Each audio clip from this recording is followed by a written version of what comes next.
Ermanni, University of Michigan great Braylon Edwards, and of course, Maz are about to take over on Woodward Sports. Every day, 2 to 4 p.m., it's the best Detroit sports talk on Detroit's best sports network, Woodward Sports. Welcome everybody in on this beautiful Tuesday outside. I am Braylon Edwards, and this to my left is my man Anson Wells in for Ryan Ermanni today. Anson, how you doing? It's beautiful outside. I'm doing great. It is, man. I don't know why I'm here. I should be on a golf course, man. You know, that's my thing. The dude, Tom Mazaway, who doesn't necessarily like golf, but he likes me. How you doing, Tom? I'm good, man. I've been opening the pool since last night. Okay. Spent 3 hours opening the pool. Now, anyone that has Walk us through the process. Anyone that has a above ground pool knows the issue. It's got the cover on it for the winter. Right. You got to get as much water and leaves off the cover as possible. Okay. And then you pull the cover off and pray you don't drop any of it into the nice pristine blue water that you've had over the winter. So we're pulling this thing off. My brother-in-law, me, and my daughter's boyfriend. 3 of us are pulling it. Oh, daughter's boyfriend. Yeah, How long have they been dating? Just like 2 weeks. Okay. Great kid. Love Jake. Okay. You see, I was a concern. I know. For 2 I'm seconds. on it. No, we're on it. Jake's a great dude. So we're pulling it, and nothing is heavier than water. Nothing. So you think you only have a little bit, but once you get it to the end of the pool, then you got to lift it up and get it over the edge of the pool. It is so heavy. And the kid's got muscles. My brother-in-law's built. Yeah. Me, I get the middle. The middle part is where all the water is going to set. Water, right? So what happens to me as we pull, I get soaked. All of that crap all over me. Not clean water. Oh, Not clean water. You're giving me Leaves. PTSD, man. I mean, I know you like to get wet, Maz. completely soaked. And that's how my night started. And I had a migraine to boot. So today I'm filling it, and it's almost filled. This is a tough night last night. I swear to God, man. At least Ken Holland and the Edmonton Oilers won. That brought you some joy. There we go. Shout out to Ken Holland Go and Oilers. the Edmonton Oilers who advanced to the conference final Stanley Cup playoff 2024. Well, this is the second time. The Draisaitl and your man, my man Connor McDavid, have been back to the Western Conference Finals. Talk about the game, man. Hell, man.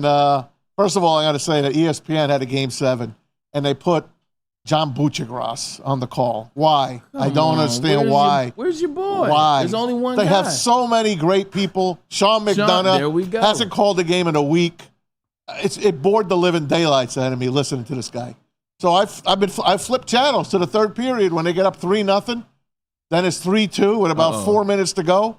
I'm like, please don't blow this.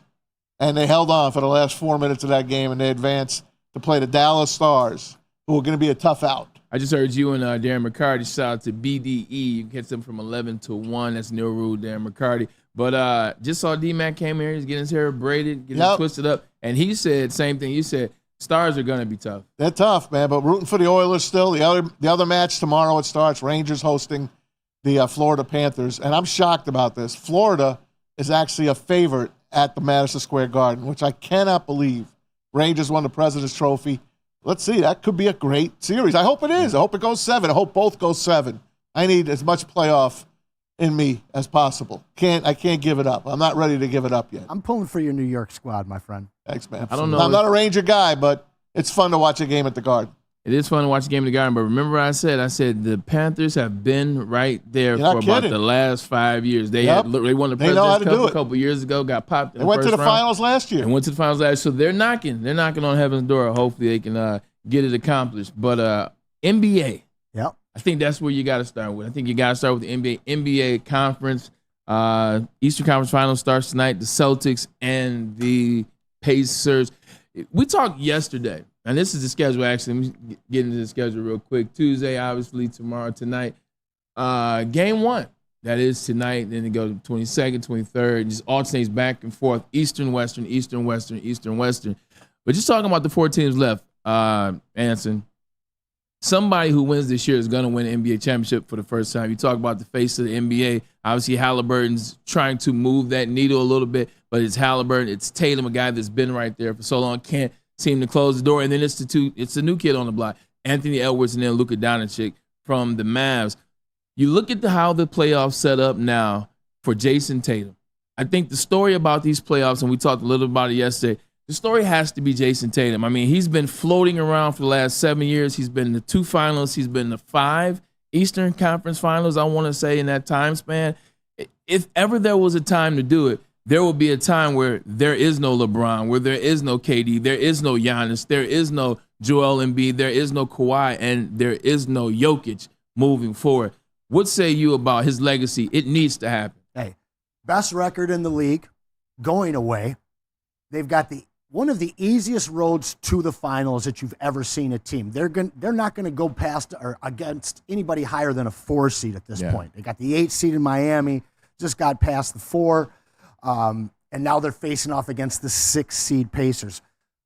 You and I have been talking for some weeks now about Jason Tatum and whether or not he's a true superstar. This is really a make or break, because if he can't get through this easy road to get to the finals, it's a pure indictment of this guy not being an upper echelon superstar. But he has an opportunity in this clean road we just discussed to be able to get up against one of these 2 great opponents that are going to come out of the West, where he's truly going to be challenged. I don't think the Pacers series is going to be easy, but this Celtics team, everybody's been waiting for them. This is the year where they're not coming from behind. They've been the favorite. They've got the target on their back. Everything is in place for him to take that next great step. Now, can he? I don't think so. I don't think the Celtics are winning this championship. If they see the Timberwolves, which I think they're going to see, defenses win championships, and I don't think anybody's ready for the defense that the Timberwolves bring. Hey, Maz, real quick before we get into who you think is going to come out of these 4 games, East and West, just trying to bring it back to Detroit. When you look at the Indiana Pacers, as someone that looked at Game 7s and talked about the energy and just mad that your team didn't have that and mad that you're trying to relate it back to it, or whether you're watching baseball or whether you're watching the NHL hockey, but bring it back to the Pistons, just look at how fast the Pacers have gone from one thing to another. Now the Pacers are in the Western Conference Finals with, if we're being honest, the Pistons had a chance to draft Tyrese Halliburton, and they chose to pass on him. And in Indianapolis, they go and get him by what? They gave up somebody that was already an all-star in Sabonis to get Halliburton and to make these moves. When you see something like that, you know it's possible. Doesn't it just piss you off with the Detroit Pistons?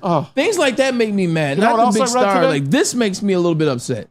I read today, and correct me if I'm wrong, the 2004 Pistons, our favorite team, going to work Pistons, they're the only championship team that doesn't have a top 75 player on the list.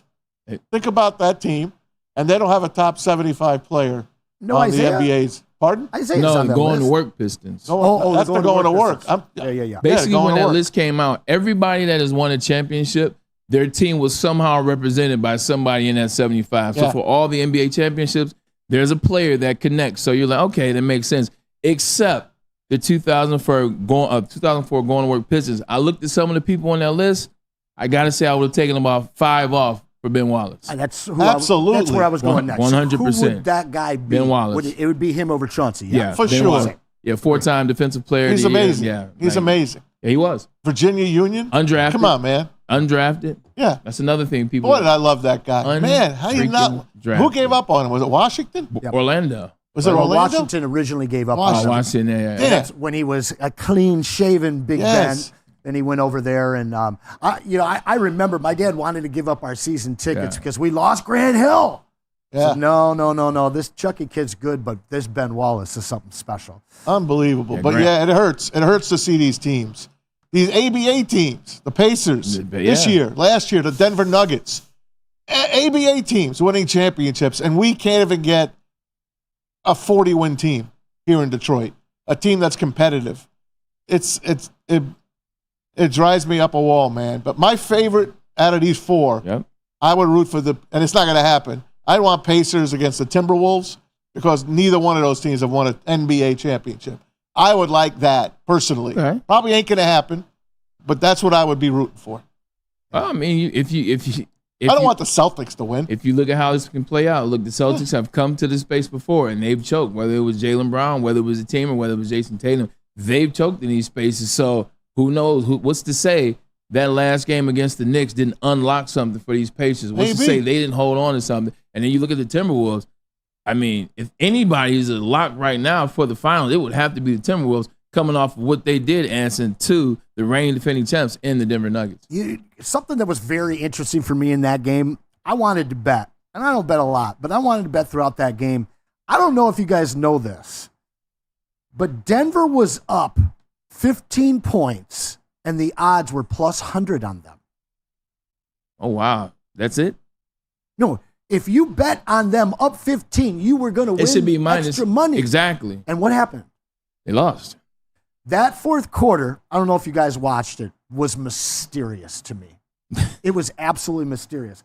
That being said, you just mentioned these four. Mysterious how? Elaborate a little bit. Because obviously you saw some things. I was absolutely, we talked. I called it after they were down 0-2. I thought Denver was coming in and winning in Game 7. When I watched that game, I'm like, okay, they're handling the business. This is what's going to happen. And then when I saw those odds, it was up on Twitter. Why are these odds still sitting there? At that point, I really started watching that game. There was some really, really strange officiating going on. A lot of swallowed whistles on Denver's court. The reigning home champs. I don't know. I felt that I saw was very indicative of what we're going to see in the future is they wanted Anthony to continue on. Anthony Edwards, that is. Yeah. But I don't see any other teams making it to the finals than the Mavs and the Celtics, which, yawn, no, I'm not excited over that. But these four players that you're talking about, between Luka, between Tatum, between Hallie, and between Ant-Man. Somebody has to get the nod after this. And all four of these guys are four of like the 5-6 guys in the NBA right now that the NBA is focusing and putting on this next pedestal to be the next wave of players. But they still are going to, I think, give the nod to the old, and that's going to be the Mavs and the Celtics, and we're probably going to see the Celtics take a ring home this year. I hate it. Yeah, it's not what I want to watch, but it's probably going to happen. I don't dislike your prediction. Something you said, you talked about the refs. You talked about something mysterious was going on. Maz, you put something in the rundown today talking about Jeff Van Gundy. Yeah. The NBA appears to be upset at Jeff Van Gundy's criticism of the refs. The NBA reportedly didn't appreciate Jeff Van Gundy's criticism of the league's officiating and complained about it to ESPN per Adrian Marchand. Through the NBA, though the NBA did not like Jeff Van Gundy's criticism of its officiating and complained about it to ESPN, there is no proof that the league ordered his banishment. One concern ESPN had, according to executives briefed on their decision-making, was that Van Gundy would jump back into coaching. I doubt that. Which he had been flirted to do for over a few years. So that came out of NBA Central. We appreciate that. They're pissed at Stan, too. They don't like Stan Van Gundy either. You know what they don't like about both of them, which you can no longer do in sports if you're connected? They tell the truth. They tell the truth, and they talk. Thank you. They talk. They hate this now. Doesn't that piss you off? Yeah, yes. It does. Because why is the NBA concerned or ESPN concerned what he does? If you're going to banish him and you're not going to have him call for you, he can go work at a car wash or coach the Nets if he wants to. And it's just starting to all tie in. Maz, we showed something yesterday, Anson. You showed when Stephen A. Smith got introduced. So we talked about it. When Stephen A. Smith got introduced from ESPN at Indianapolis in Game 7, you're like, why are they showing ESPN? Like, it's further letting you know where the NBA side is. Like, we know you guys are in bed together, but it seems like with things like this, it make it more and more and more apparent. It's becoming quite transparent what the NBA, the NBE is turning into. Yeah, definitely. You know, speaking of NBA, some bad boy stuff going on. Former NBA ref Bill Spooner says that Chris Paul was the biggest a-hole he had ever refed, if you will. A little small, but I get asked all the time, who are some of the biggest or tough guys? So it's kind of small. But basically, I'll sum it up. Basically, they ask him, who are some of the tough guys, who are some of the bad boys in the NBA that you've basically refed against or ref, and he undoubtedly said Chris Paul is the guy, man. Well, he said he's a big a-hole. Right. So a little different than being a tough guy. But then someone said, it can't be him. You can't be talking about him. He's like, well, he makes himself look good. He paints himself as a good guy. He has, what's his name on State Farm? What's his name? Jake from Paul. Cliff Paul. Cliff Paul. I mean, he's that kind of guy. That's the way he makes himself look. But in reality, he ain't a good dude. At least that's what that referee said. 32 years in the business. So I guess he's entitled to his opinion. What do you guys think of Chris Paul? You can go first, Anson. I was a huge fan of him. He had a chance to break the state scoring record when he was a senior in high school, and he basically took himself out of the game to tie. His grandfather died. Exactly. Yeah, his grandfather passed. So I've always liked him. I mean, I've always seen him as a great leader. But during my time, I was a ball boy at times when I was a kid. Got a lot of opportunity and access to the locker rooms back behind, when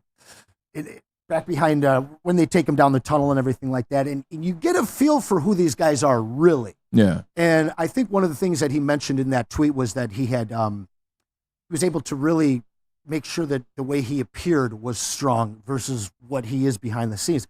I don't mind a secret bad guy, a guy that's angering the opponent and getting away with it, not getting, because this was news to me that he was a bad guy. You like the sneaky guy. Yeah, I had no idea. But when you've got a guy like that seems so crispy and clean with his image, but is so effective on the court for 15 years now but also really getting under the skin, I want that guy on my team.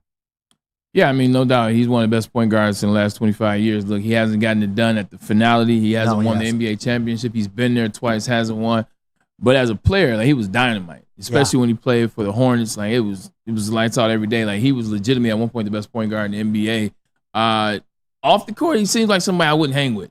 Now, but at the end of the day, I don't care about off the court. I don't know you. But at the same point, that could go into maybe why he's never won a ring. Is he not liked in the locker room? He's supposed to be a leader, but if people don't want to follow, it's kind of hard to get that chip. Outside of LeBron, and this is just watching the spectrum. This is just watching social media. This is just watching events and awards.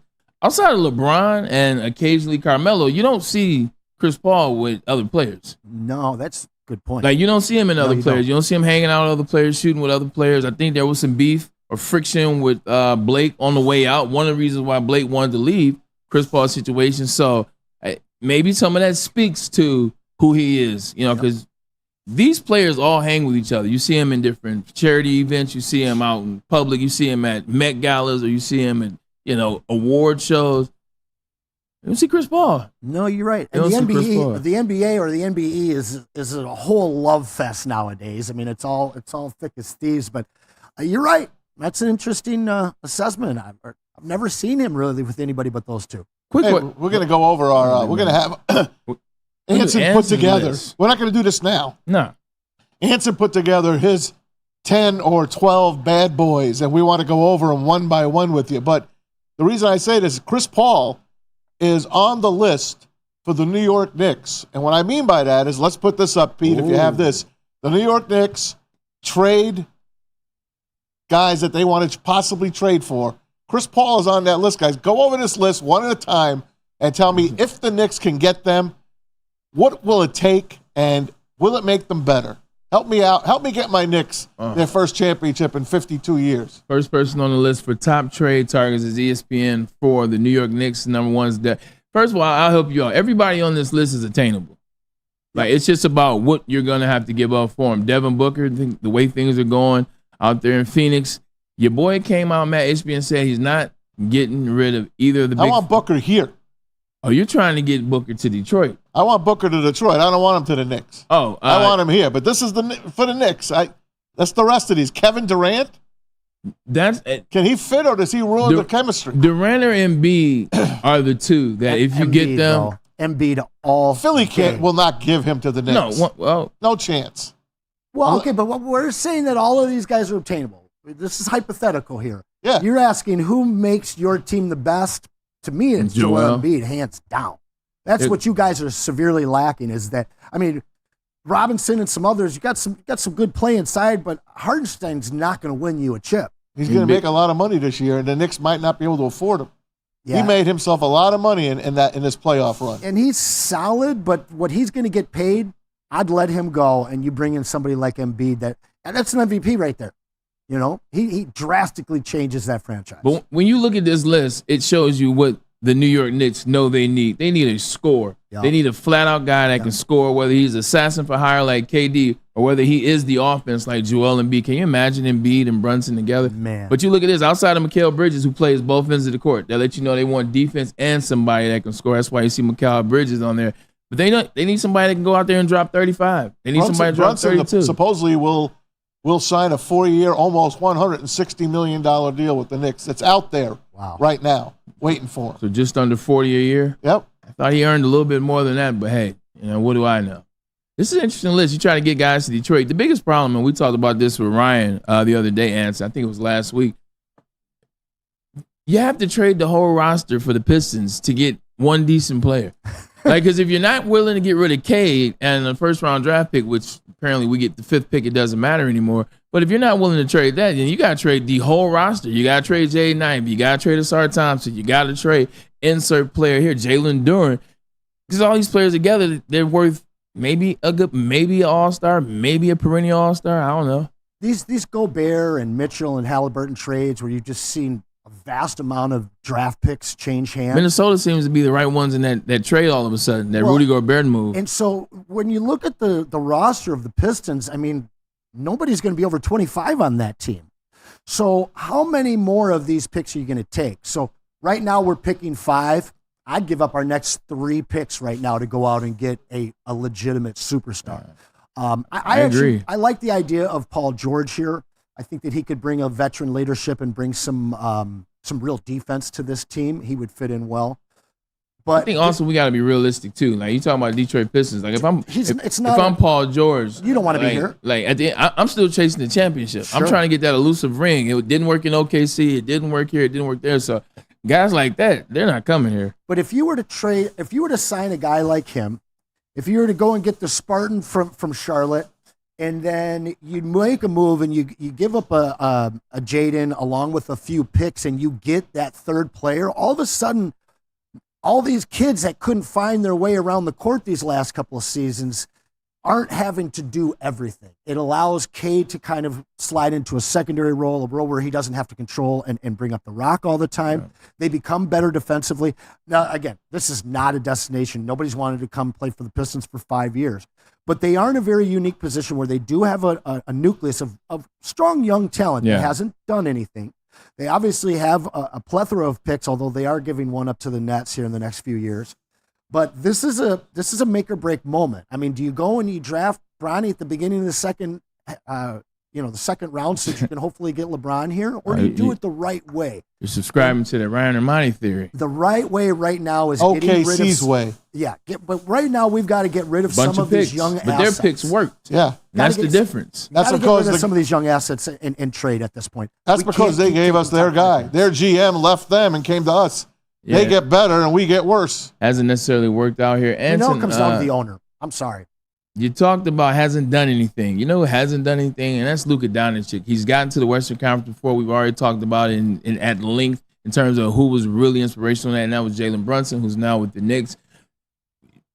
Pressure on Luka, much like there's pressure on Jason Tatum. I think the pressure on Jason Tatum is to win it, but I definitely think the pressure is on Luka to get there and to perform in the finals, which is somewhere he's never been. Yeah, and thank God he has a guy named Kyrie Irving to deflect much of that weight.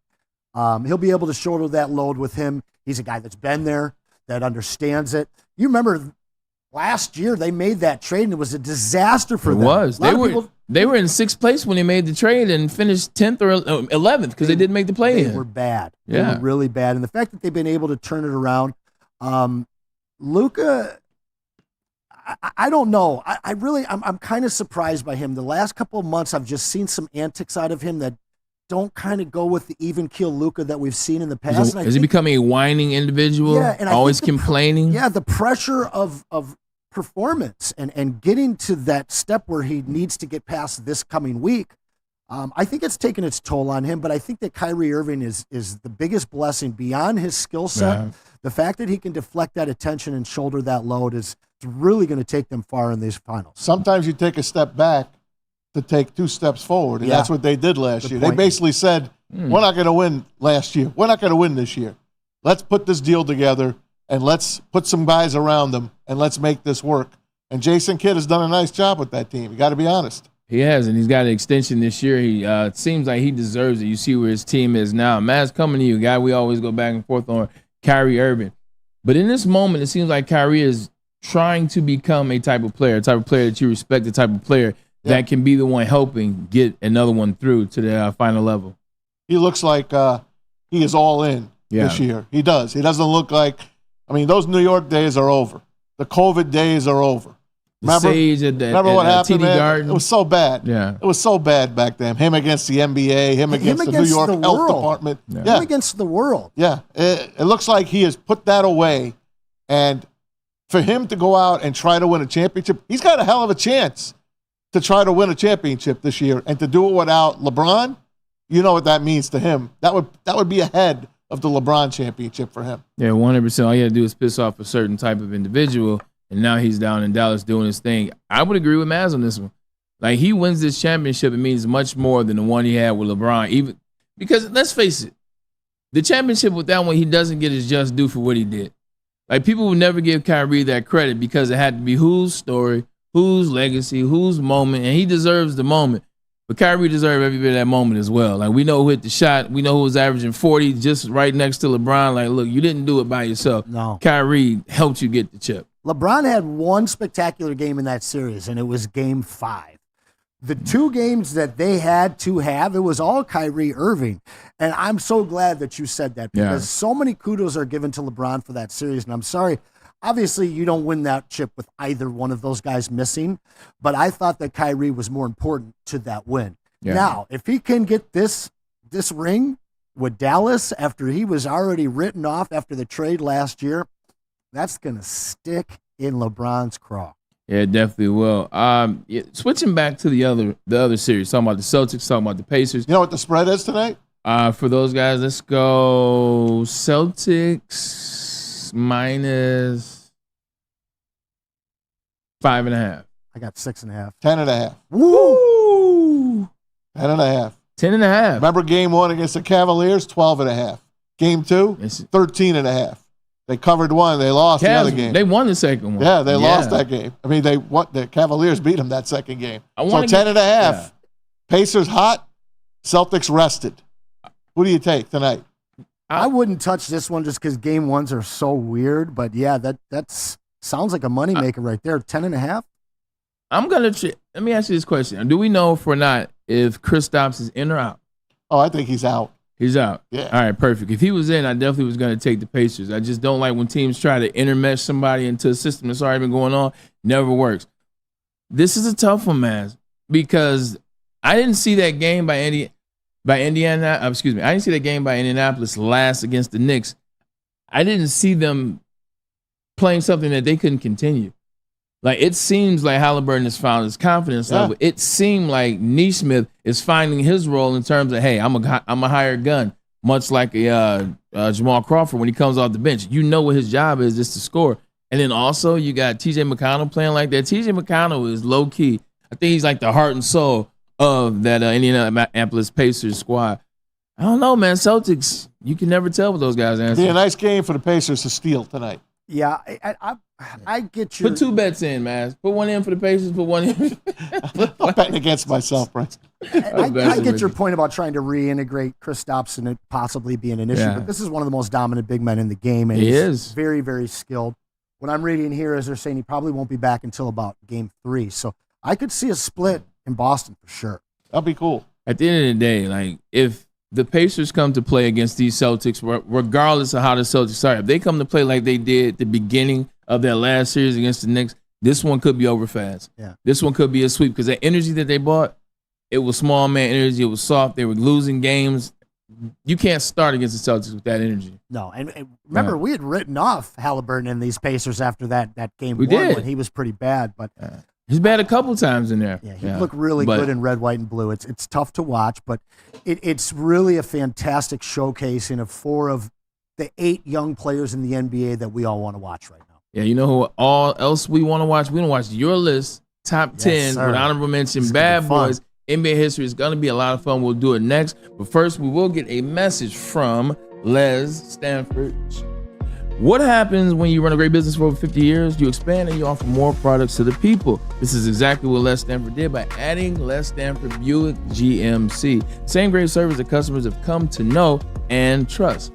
On Woodward, just south of 9 Mile. Check out Les Stanford in Dearborn today at lesstanford.com. Lesstanford.com. Together, let's drive. All right, let's drive on down to Premier Pet Supply. You know it. Family owned and operated for over 30 years, 13 Metro Detroit locations. There's one downtown, you know it, right where the draft was. Brand new one downtown Detroit. They got over 60 brands of food at the lowest prices available and curbside delivery if you need it. Also, they have nutritionists on call anytime you have a question about your pet. Don't settle for less. Give your pet the best. PremierPetSupply.com.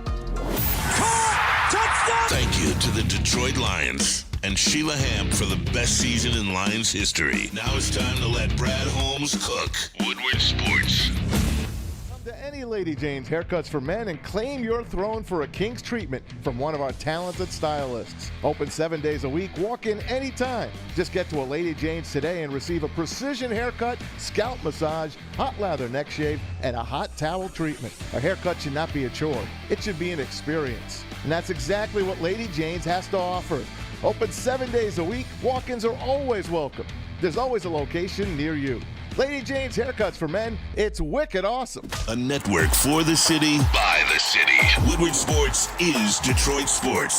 Stop searching for a vehicle and start finding one. Les Stanford Chevrolet Cadillac makes it easy. We harness the power of multiple dealerships and own the biggest selection of GM brands in the area to get you the car you need. With the Les Stanford Group, you'll have access to 4 different dealerships, providing you with more makes, more models, and more choices. We're connected to more than 1,000 vehicles, and with so many high-quality CPO vehicles available, you'll find new car quality at pre-owned prices. You can start and end your search at lesstanford.com today. You smell that? That's Brad Holmes cooking. And the off-season smells good. Woodward Sports. Oh, don't mind me. I was just showing you the gun. You know where you can get a gun like that? Planet Fitness, man, because your fitness is essential. $10 a month is all they charge for a squeaky clean gym, one that features a 30-minute total workout plan that they have trainers on deck, trainers on staff. They can help you get to where you want to be. And also, it's no judgment. So you come in, work out at your own pace, do your own way. Nobody's rushing you. Nobody's bothering you. Nobody's even paying attention to you because your fitness is essential, and it's also about how you want to get fit. All right. Welcome back in. Look at us. What you got going on over there? Okay. It ain't like yours. He's solid, that kid over there. I see you over there. That kid is solid. How often do you work out? Every day. Okay. Every day. Pull up bar, all negative weight training. A lot of body weight. Planks, squats, extended training for life. Yeah, your wall sits. I see you. You know, trying to age gracefully, my friend. I feel you, aren't we all, man? I'm trying to do the same. I looked at myself at 39, 40. I said, you can do better. I do moonlight at Planet Fitness on occasion. How you like it? It's judgment-free. I can get in there late at night or early in the morning. Always a good time in there. Always a good time. Wells is always a good time. It's coming up with list top 10. But today I'm off the hook. It's up to Anson Wells to tell us his top 10 bad boys. Now, when you think of bad boys in the NBA, names like Shaq come out, names like Akeem Olajuwon. If you don't believe me, go back to Akeem Olajuwon in the 80s. He was knocking people out. Maurice Lucas, if you're a little older. Pull that one Rudy Tomjanovich. 100%. Or if you're here like a bad boy, Rick Mahorn is a name. He started with the Bullets, but he was always a bad boy. But hey, I'm going to sit back, relax, and I'm going to let Anson take over. I don't think you have my bad boy up there, but we'll see. I'm going to wait. You know, I left the biggest butt in NBA history off the list, Mr. Rick Mahorn.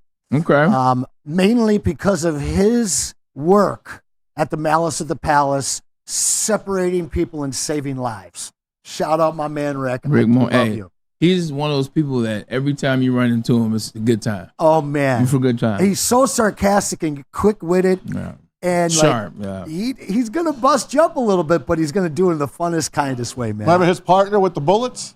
What's that? Remember his partner with the Washington Bullets? 100%. The Washington Wizards? They called them the Bruise Brothers.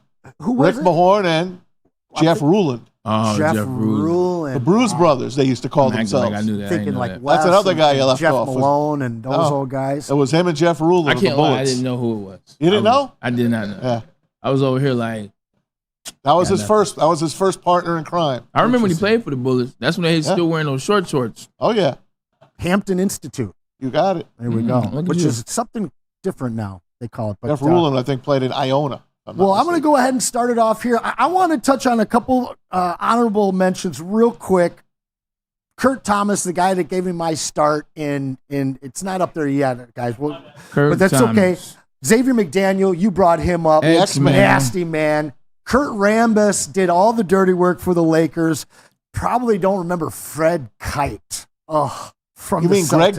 Greg Kite? Greg Kite, yeah. Celtics? Fred, it was Fred Lojas, right? Both those guys. But Kermit Washington, I think, just came up there as a guy who came across an entire court. I don't know facial reconstruction. Yes, I don't know how dirty of a player he was during his entire career. He was a tough mother. But this one moment when he came and blindsided Rudy Tomjanovich and University of Michigan, reconstructed his. I didn't know he was a U of M. Oh yeah, 100%. Interesting. Okay. From Hamtramck. So he's got to go on there. But number 10, and I can tell you this by authority, 1987, the largest indoor NBA game of all time up until that point, and for another 10, 15 years, was the Pistons versus Celtics right here in Pontiac at our very own Silverdome, and I was a ball boy for that game. And boy, wow. If that wasn't a nasty... What was that like? Do you remember that? Do you remember the atmosphere? How old were you?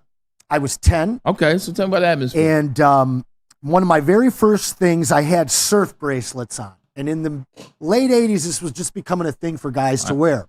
And William Bedford, you remember that name? Oh, 100%. Great star that had some habits that he couldn't get by, but he Such comes as over, made fun of those. And then him and John Sally go to the corner out, all right? Not the corner 3, but the corner of where the out of bounds baseline are, and had a 3-point contest. And you got a chance to... I got to watch. Sally didn't hit any. Bedford hit 2 of 3. 2 of 3? Bedford was a player. So, okay. But McHale was an awful human being. Every single word out of his mouth was a swear word. He was grabbing. The dude needed a towel every play. He was just drenched in sweat. This is true. Disgusting human being, disgusting player. And the fact that he sent the kid, Kevin Garnett, for a bag of balls and some chips to the Celtics, he's number 10. Boy, did I hate him. Man. You know, that was happening in 1987 at Pontiac Silverdome? WrestleMania 3. Ooh, I was there. 13th row, baby. I was too. I cried. The infamous when Andre slam. got slammed. Andre was and is my favorite. I cried. I'm a Hogan guy, man. Look, man, I ate my vitamins. I said my prayers. Like, what? I did everything I was supposed to. What? The Hulkamaniacs is running wild. Like, what? I was heavy in the Hulk Hogan until Bret the Hitman Hart. Maz, tell us about McHale a little bit, man. He was dirty. He got 3 rings. I despised him. I hated all of those Celtics. God, I hated that team. They're just disgusting. I just can't stand them. But guess what? If they were on my team, I probably would have been in absolute love with them. I think we also couldn't stand them because, look, it's not up to me to judge a man. I don't do that. But they were all ugly and weird looking. Like, on top of... all of them. On top of ML Carr. Larry Bird. Oh, my God, I hated ML Carr. Like Kevin Dennis McHale. Johnson. Look at the Dennis Johnson. Johnson. Like, they all were hit. It's like...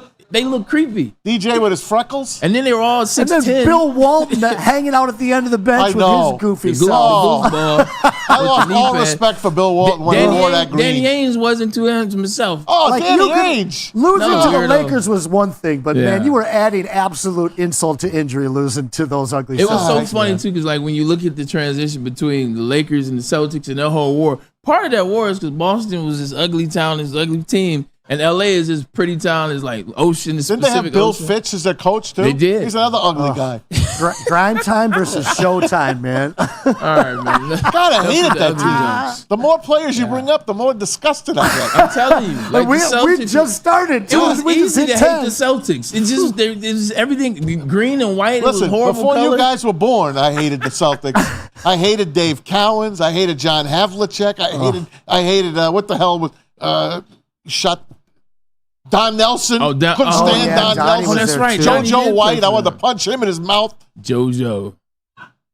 Bill Carlisle, another ugly player for that team. Man. Anyway, Brown was ugly. I digress. It's just some more bad Nick memories. That's all. I liked their players when they were terrible. D. Brown? Yeah, D. Brown. I mean, look, you know what's funny? I went back and watched that dunk contest. Obviously, that's the infamous dunk.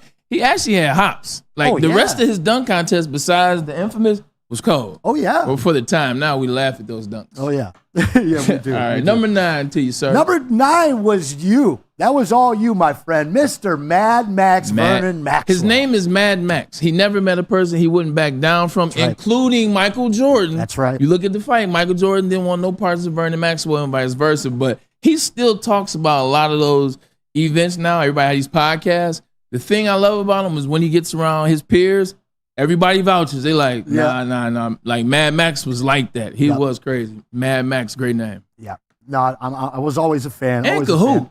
You look up. He's got about 6 50-point games. Yeah, he hung out on some bad teams for a while. Yeah. Towards the end of his career, he had some success. But next one, our very own. She got what you need, baby. Ball don't lie. Man, this guy just got underneath everybody's skin. The all-time leader in technical fouls, the all-time leader in kicked out of games. I hated him till he came here. Yeah, everybody did. Yeah. We loved having him here. I was watching a thing with Chauncey the other night, and he was in a game completely disengaged and just running his mouth. So Chauncey went over to the ref. He says, "Give him a tip. Let him talk to you like that. Man. You can't let him talk to you like that. Give him a tee." So he did. And then Chauncey came down the next 5 trips, dumped the ball off to him, said he went 4 for 5. And, this was a guy that wore his emotions on his sleeve when he was on the court. He didn't he didn't pull any punches. He let you know if he was mad. Yeah. He wasn't afraid of anybody, the refs included. And thank God he was with us, man. Yeah, man, I was able to become his friend when he was here. He was at my draft party. We hung out a lot. He came to my bowling event, etc. It's definitely family. The cool thing when you find out about his story, Maz, and you kind of look at the Portland side of things, the Jail Blazers, as they were called. Yep. Crazy thing about their story was that was all a narrative. Nobody had ever gotten arrested. Wait, Uncle Cliffy. None of those Portland Trail Blazers. I'm talking when they were the Jail Blazers. Cliff wasn't there. Late 90s. Yeah, that was yeah. So Cliff like the late 90s. Wasn't there at that time. No, Cliff Robinson. I thought that was the reason that they named him that. Somebody, he wasn't there. He was somewhere else, and then he came here after the Pistons thing. And then he gets here. A lot of those texts were on purpose. A lot of it was master plan and mastery within the game. But he definitely was a bad boy too, though. Plays the world well. He was great. He was absolutely great. Next one, number 7. Man, Anthony. Oh, I love Mace. You're a Knickerbocker. Oh, you go ahead and talk about Mace. Tell us all about him. Oh, he was like the Dark Knight. That's what I call him. He was so dark and he was so pissed. And boy, did he clear out that that area. I loved him. He stood up for his guys, him and Patrick Ewing. I loved that team. John Starks. I really did love that team. I don't know how they didn't win a championship. I mean, because the team Michael Jordan. Yeah, I know. What a terrific Knicks team that was. I just loved Anthony Mason. He passed away just a couple of years ago, man. He was a beloved New York Knick. I bet. It's crazy, and he's another guy, man. Like, you didn't want any parts of A. Mason unless you were Charles Oakley, who's definitely got to be somewhere on this list. But when you look at players like Anthony Mason, when you look at that NBA and then you look at today's NBA, like, it just does not gel. No. Because he would not be able to play on any roster in today's game because he couldn't play basketball. He was a hired goon, if you will. And then none of these players. You really believe that? A. Mason's like most points ever was like 5. He'd have a space in the NBA, but he wouldn't be on the court. Yeah, he'd be like an usher. You look at they had 3 generations. I remember him in a different way than you guys do. But they had 3 generations of power forward goons. It started off with Oakley. It went to Mason. It finished with Kurt Thomas. All 3 of those guys played together. All 3 of those guys would have a hard time finding minutes in today's NBA. Man, Anthony Mason, to the point I agree with 100%. Like the skill level today, like it's not the physicality, it's the skill level that'll keep a lot of guys from back in the day. That's what Gilbert Arenas talks about. I mean, he talks too much, but a lot of stuff I tend to agree with is related to the skill level of the thing. Yeah, the Euro takeover and the wussification of the NBA. You ain't lying about that. You ain't lying about that. And we will go on next one to one that you don't like, but this guy probably broke more ankles, not on offense, but by stepping underneath guys when they came down, which was his patented move, Mr. Bruce, too many rings, Bowen. He was one of those guys that didn't openly show you what bad guy he was. But this was one of the dirtiest players I felt that I ever watched in the NBA. Maz, I'll let you take it before I say something, Bob. Well, I love the Spurs. I did like the Spurs because they were an ABA team. They were the most successful of the ABA teams. George Gervin, a.k.a. the Iceman from Eastern Michigan. Yep. So I don't have any bad words, I guess. I don't remember as much as you do, Anson, as far as Bruce Bowen getting down there and tripping people up. Elbows, tripping, pulling on stuff. He he was a little limited in his game, but his tenacity in defense and all those little things he did when you weren't watching is what made him such a tough defender. Yeah, you know what? I will open this up to you for a different type of bad boy, so I'm fine with it. I just saw him as a really good defender. And like he had some tricks to the trade and things of that nature. Yeah, things he didn't that seem like a bad annoy you, boy things like piss you.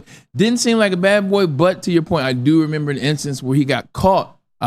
Whose ankle? I want to say maybe Steve Nash or somebody from the Suns where he really got into some trouble. Kobe as well. He did get Kobe too. Mm-hmm. But yeah, I just think he was a really good defender, and everybody has a couple moments. But hey, let's get the chat involved. I want the chat. Put your players out there, your bad boys, your Chris Pauls, let's just say. You know, Chris Paul wasn't a goon, but he was not well liked, at least by the referee, Bill Spooner. Obviously, too. That's how we got on this subject. So let's hear what you guys got to say as well. Yeah, and to double down on what Maz says, look, man, a lot of these guys, actually most of these guys are going to be from a different era. Look, we're a little older, so some of the younger guys, like you said, obviously we know there's another guy that's probably on this list, went to a school, not named University of Michigan. Get some of these younger guys that you believe are partly a part of this thing because, you know, we're older.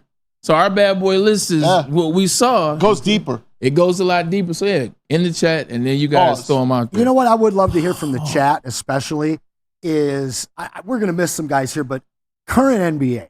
Give us your current NBA worst dudes, all right? So we're going to go number 5 it's here. So soft. Is there a worst guy?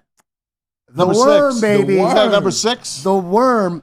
6 was Bruce Bowen. Number 5 is Dennis Rodman. Now, there's plenty of people that could move this guy all over this list, could put him up at number 1. But when you look at his body of work and being the best defender and one of the top 3 rebounders in the history of the NBA, it's kind of along the same lines as Bruce Bowen. Like, you've got to do these little things to get underneath people's skin. But as a Piston, this was a dirty player. First and foremost, like, the man got to take a whole week off in the middle of a playoff run to have number 1 seed in the Eastern Conference. I mean, the Eastern Division, Eastern Conference, I said right the first time. If that ain't bad, I don't know what is bad. The man will play a game, fly to Vegas, kick it with Madonna, fly back, play another game, turn around and do the same thing with Carmen Electra. If that ain't bad, I don't know what is, man. But to your point, there's different ways you can view him, but one way you better view him as the best rebounder of all time. Yeah. And in hindsight, the best hustler of all time. And in hindsight, everybody kind of loves his averages most rebounds ever. Yeah. But including Wilt Chamberlain. When he was wearing wedding dresses and stuff like that, people weren't happy with him. You know, the silver hair in San Antonio. He was just ahead of his time. But in retrospect. He had rainbow hair in San Antonio. In retrospect, he was awesome. Not only his game, but also his impact on hoops culture. You know? He was definitely ahead of his time. Like, because if Dennis Rodman existed now, Dennis Rodman would be even more accepted, I think, and also he would be more paid, if you will. But he was the Worm. He was as regular as they come until he left the Pistons. Everybody know what Chuck Daly was to him as a father figure. Everybody knows what Isaiah was to him as a best friend. When that whole thing dismantled, 92, he ended up in the parking lot with a shotgun. 100% he did. Flat out. You think he meant business? Oh yeah. Yeah. Oh yeah. And thank God he didn't get down to business. You know, because we might be at war with North Korea if we didn't send him over, right? Yep. Number 4. The third of the New York Goons, the original, Mr. Charles Oakley Maz. Catch us up. How do you not love Oak? Before Maz goes, I give you a quick story. Go ahead. Buddy. One, he started with the Bulls. He was Michael Jordan's enforcer originally. That's why he and Michael Jordan are like this. Pre-Horace Grant. I'm playing spades in Miami. It's at the Fontainebleau. This would have been 2011, 2010. Harry on the dates. But it's myself, it's my boy Larnell. We're playing with Charles Oakley, and we're playing with Michael Jordan. We're playing spades. So we beat them the first time. Oakley's from Cleveland, who used to always hang out. You're playing against Jordan. Yeah, I'm playing against Jordan and Oakley. Michael Jordan. Yeah. Y'all heard that. It's only one Jordan, man. Jordan, Oakley, and it's my boy Larnell. It's myself. We smacked them the first game. Ooh. Like, I'm talking like to the tune 11-2. Jordan doesn't like losing. Jordan started cheating. Like, I'm talking about, like, legitimately. And it was so bad. People out there know how to play spades, comment in the chat. It was so bad, he would cut the book when he had a heart or had a diamond with a 3 of spades. Then you would see him take the 3 out the deck replace it with a heart. Come on. And then used it again, like 3 plays later. And who's going to call him out too, right? So that's why the story is funny. So Oakley sees that they've been playing spades together for 40 years. Oakley sees that I know. Oak leans over to me, who I know him. He was in Cleveland, so he's always in Cleveland. Don't say anything. He was like, hey, big fella, don't say nothing to him. Don't say nothing to him. So now I'm like, because I'm from Detroit. Like I take spades very seriously. I'm from Detroit, take spades very seriously. I want to say something. I gotta listen to the big fella. Yeah. I listened to Oakley. I didn't say anything. I know Detroit. I let y'all down, but I mean, this is Jordan. This is Oakley. So That's if I say great. something, I'm from Detroit too. He's a good dude. I take euchre very seriously. I feel you. I play euchre. I learned how to play euchre in college. I love euchre. It was funny story about that too. Last funny story. We'll get back into your list. My boy Larnell, shout out to Larnell. Your story is a part of this list. It is. My boy Larnell just had his first kid this year. Oh, Larnell. So congratulations to Larnell Collier. His favorite player is rest in peace. It's Black Mamba. Okay. He went hard for Black Mamba the whole time we were in college. Like when the Pistons beat the Lakers, I did not understand why he was crying. Being that he was born and raised on the east side of Detroit. I said, you are tripping. Wow. But anyway, don't you know he told Michael Jordan, he said, hey, I just want to let you know, best player of all time is Kobe Bryant. I was like. At that game? No, yes, when we're sitting down playing. Wow. I was like, I can never take him to any more trips. What did MJ say? He just dirty looked them? Nah, more like the Last Dance type stuff. He said, you can call him. You can call him right now on my phone, ask him who the best is of all time. I was like, nah, we're good. All he had to do was this. Kobe was Kobe, but nah, he wasn't better than Mike. But anyway, that was my Oak story. Oak said, Larnell, man, we got to bring him on the show. I should. Ask him why he had the audacity to say that. I love that Oak was like, don't say anything. He said, don't say nothing. Mike. He said, don't say nothing. Don't say nothing. Because now he got to lie about cheating. That's great. Now it makes him lie too. So that is great. Mike. What are you going to do? Well, let's move on to number 3 and our very own bad boy. Oh, there he is. Mr. Billy Laimbeer, another guy that many, many people would put number 1 on this list. And there's 2 reasons why he's not. Pistons got 3 guys on this list. This awesome. And there could have been more. It's the only list they can make. This Bill Laimbeer came over from. That was a good one, man. Came over from Cleveland. He was brought here to be a court-stretching bruiser. He was immediately embraced by Isaiah, another very hard man. Yeah. This is a guy that played hard, that didn't back down to anybody. And they absolutely created a culture that the NBA had to change the rules to stop in order to benefit Michael Jordan in a future offensive-focused league. They took what the Pistons were doing and what Laimbeer had created along with Mahorn and Rodman and the rest of that squad, and they beat it out. And most old school people will say that was the end of the greatest era of the NBA that the Pistons highlighted, the bad boys highlighted. Funniest thing about it, you see them, you listen to the story, and he talked about 2 hard men playing ball together. Well, the reason why he wore that face mask is because his own teammate broke his nose. Isaiah Thomas broke his nose. That's why he's wearing that face mask. That lets you know how they got down in the 80s. But the crazy thing about it, too, you talking about kind of ahead of his time, Maz.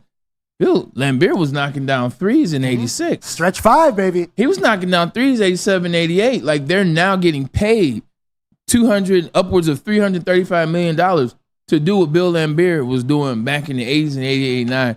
The Pistons team, that era, what they did, what they were, the nuances they created, they will never, ever, ever get the just due and the respect that they deserve. Because the Pistons did a lot, whether you're talking about the first team to fly private, to the defenses they were playing, to the stretch offenses they were playing, definitely ahead of their time. I will debate any team that anybody says would have beaten that team in 7 games. They were ahead of their time. Best defender of all time. 2 of the best rebounders. That man right there had a 4-inch vertical leap, Bill Laimbeer, and he led the league in rebounds. What we had in our defense and our offense and 9 deep, this whole team changed when we lost Rick Mahorn to the Timberwolves in the expansion draft. We didn't lose Rick Mahorn. Rick Mahorn was stolen from us on purpose because they knew what we had in terms of beating Michael Jordan up with the trifecta that we had with him. They didn't have to put him up. Well, it was him or Sally. We could protect 8, and so it was between him and Sally back then, and they chose him because Sally was so young. The problem was As talented as Sally was at that young age, Rick Mahorn was the quiet leader of that team. Yeah. Period. That broke a lot of hearts. He didn't even get a chance to watch the parade, if I remember correctly. Like, he left the day something happened. He got to go sign his contract the day they were doing the parade or something. Yeah, he was bitter. I will take my hat out to Isaiah when he retired the Bad Boys right after that happened. Yeah. Sad day. Don't forget, after the Bad Boys era, like you said, ended with that year, the Knicks kind of brought it back. Oh, yeah. Later. In the mid-'90s. Yeah. Absolutely. And then that ended, and here we are on today's game. Yep.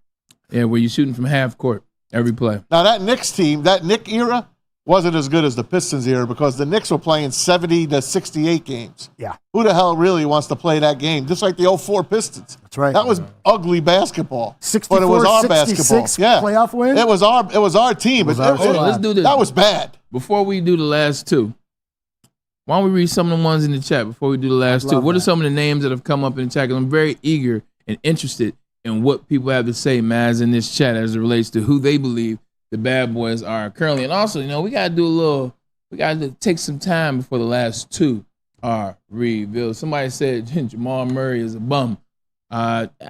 He's not a bum, but I definitely think he had a bum series with the exception of the 35-point game last one. He had a good first quarter. He did. He had about it. He finished. Exactly. I agree. He did play like a bum. Anything good, man? Yeah, Charles Sullivan Jr. says Karl Malone and John Stockton. He says, just ask Isaiah Thomas. I like that. Kenyon Martin probably should be on this list as well. Oh, Kmart. That's a good one. Did you ever hear his... Marcus Camby. Hold on. Here's a great one I just thought Skinny of. legs, Camby? Camby was thug. I don't mean that in the sense of how they derogatory. I mean in the sense he F you up. Yep. There's a Nick that should be on here that's not even on here. Like, whenever you have the audacity to choke your coach out. Oh, God, Latrell. You are the epitome of I almost put him on there. He choked this coach out. And they've accepted him back. He's one of the paparazzi at MSG now. I saw that. Well, he was a part of last season and went to Why didn't they just bring back PJ Carlissimo while they were at it? Choked this coach. Like, you know what kind of stones you have to have or how stoned you have to be crazy you are. to choke your coach? My God, I remember seeing that as a kid. Like, especially the era we grew up in where, like, this is blasphemy. If some kid choked this coach, I would think it was bad, but I'm like, I get it. That makes sense. These kids are different. He wasn't the first to choke out PJ. You know who the first one was? Ramil Robinson, baby. I was a fan at the time. University of Michigan. That's right. But I can't. I got a couple for you. You got a couple for? Go ahead, man. Let's see. Orlando Field says the Big E. Ooh, Elvin Hayes. Elvin Hayes, yeah. And now you could go to one of my favorite of all time. Great player, Hall of Famer, but he could bruise you as well. Wes Unseld. Oh, 100% with the Bullets. I love Wesley Bullets. Unseld. I wanted to name my son Elvin Wes. Hayes. After him. If I had a son, he was going to be named Wes. Who made that comment? That's a great comment. Elvin Hayes actually beat Kareem. He was the first one to beat UCLA. Yep, that was Houston. He played for University of Houston. They played at the Astrodome. Yeah. It's a deep cut. The #1 game of all time in terms of the attendance. That was a big primetime game. Yeah, it was. Somebody obviously said Meta World Peace got a nod up there. I see something from Draymond Green saying it's currently the #1 bad boy in the NBA. With that, look, let's take a break because you guys might be on to something. So let's get to the next two for that man right there. And I think you see one right there. Great job by the guys in the back, Ryan and Noah. We appreciate the graphics. Let's take a break and let's get a message from WSN Merch, my man Pete. Thank you very much, Bray. Head right now to shop.woodwardsports.com and get yourself some of the latest hoodies, tees, and the hats that are guaranteed to turn heads. Also, get yourself that new 775,000 NFL Detroit Draft Day t-shirt, and you can get the new quarter golf pullover as well. Go right now to shop.woodwardsports.com and load up. We'll be right back. Congratulations to the real Coach of the Year, Motor City Dan Campbell. Just put your head down and go to work. It's about to be fun, man. It's about to be fun. Woodward Sports. Braylon Edwards here, Premier Pet Supply. Man, just looking around, who's got it better than pets?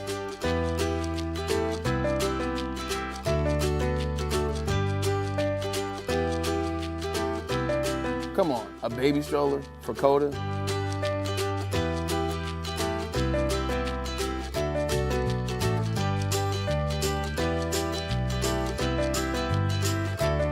A chef for Lola? Really?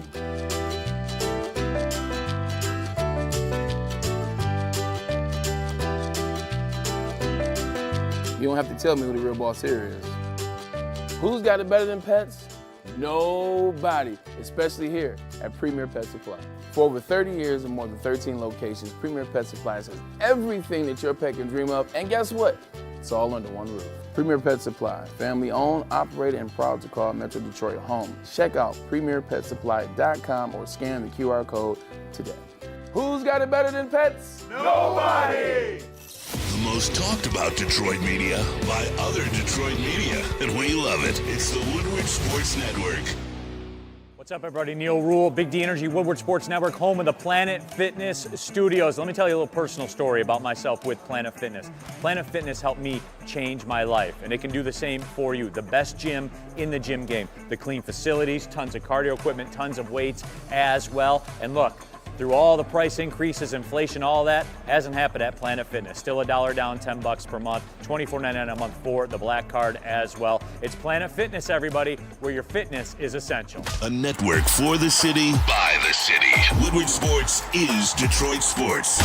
Any Lady Jane's haircuts for men, and claim your throne for a king's treatment from one of our talented stylists. Open 7 days a week. Walk in anytime. Just get to a Lady Jane's today and receive a precision haircut, scalp massage, hot lather neck shave, and a hot towel treatment. A haircut should not be a chore. It should be an experience. And that's exactly what Lady Jane's has to offer. Open 7 days a week. Walk-ins are always welcome. There's always a location near you. Lady Jane's haircuts for men, it's wicked awesome. A ton of fun, a ton of sports, and a ton of man meat. Welcome to the Woodward Heavyweights, live daily 5 to 7 p.m. on Woodward Sports. Awesome is when a guy can be a guy and get an amazing haircut. That's Lady Jane's Haircut for Men here on Woodward and Maple. Stop in and sit back and relax. You can also get your hair washed, you get your hot neck, lather and shave. It's smooth ass Ryan Ermanni about that. Or my man Anson over there. Make you look good, make you look good, make you feel good as well. Walk in anytime, 7 days a week, Lady Jane's. It's wicked awesome.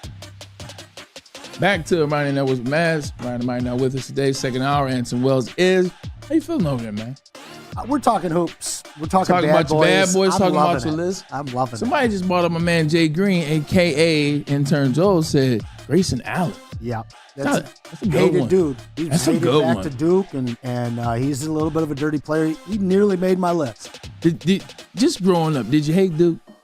Oh, with such a passion. Like, is there any team that you can hate more than Duke growing up? Like, I hated Leitner, I hated Duke, I hated Mike Krzyzewski, I hated his haircut, I hated his nose. The Running Rebels. That team that should have gone back to back. I love them. When they lost to Duke, that was my first hatred of Duke. It hurt. But then I was a Michigan fan up until basically I had to choose between the two schools. Wow. Was accepted to both, by the way.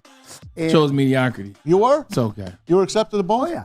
Good I boy. grew up Mason Blue, a big time. I like that. I like that because most Michigan State hates stems from people that didn't get I was into a Michigan. 4.0 student, 30 plus ACT, man. see I've been throwing parties for the last 25 years. When I went to East Lansing versus Ann Arbor, it was a pretty easy decision for me. I feel you. I feel you. You're all right, Anson. You're a man of many talents. Oh, man. I appreciate that. I did lose my place, though, here a little bit. You're number 2. I hate Duke. 92. Oh, yeah. When Hey, Luke, man. oh man, when we lost to them, I hated that. And then my Spartans just got owned so many times by them to the point where we had to burn couches. Sean So yes, Resnick. my disdain for the Duke Blue Devils is down deep. Maz, you're a Duke hater growing Oh, up. yeah. Yeah. How do you not? I How do agree. you not? You just get The Blue Bloods? Come on, man. Even when they would do something cool, like Trajan Langdon was cool. He had a cool he had a from cool Alaska. nickname, the Alaskan Assassin. He's Speaking one of of- the first guys that could shoot. Hated him too. Speaking of Duke, Hated him too. It speaking didn't of matter. Duke, Didn't how hate about, him how all. about a guy that had his own 30 for 30? I hate Christian Laettner. There you go. 100%. You know, I'll put him on this list. I used to heckle him in a Pistons uniform. Oh, when he played for the Pistons. I'm real talk. Now, granted, we also had 32 wins that year, so it wasn't that tough. But I let Leitner have it. Did you ever play against the Blue Devils? No, in what sport? I don't know, football. No. First game of the year, you guys like to field hockey, maybe. I mean, it's everybody. Lacrosse.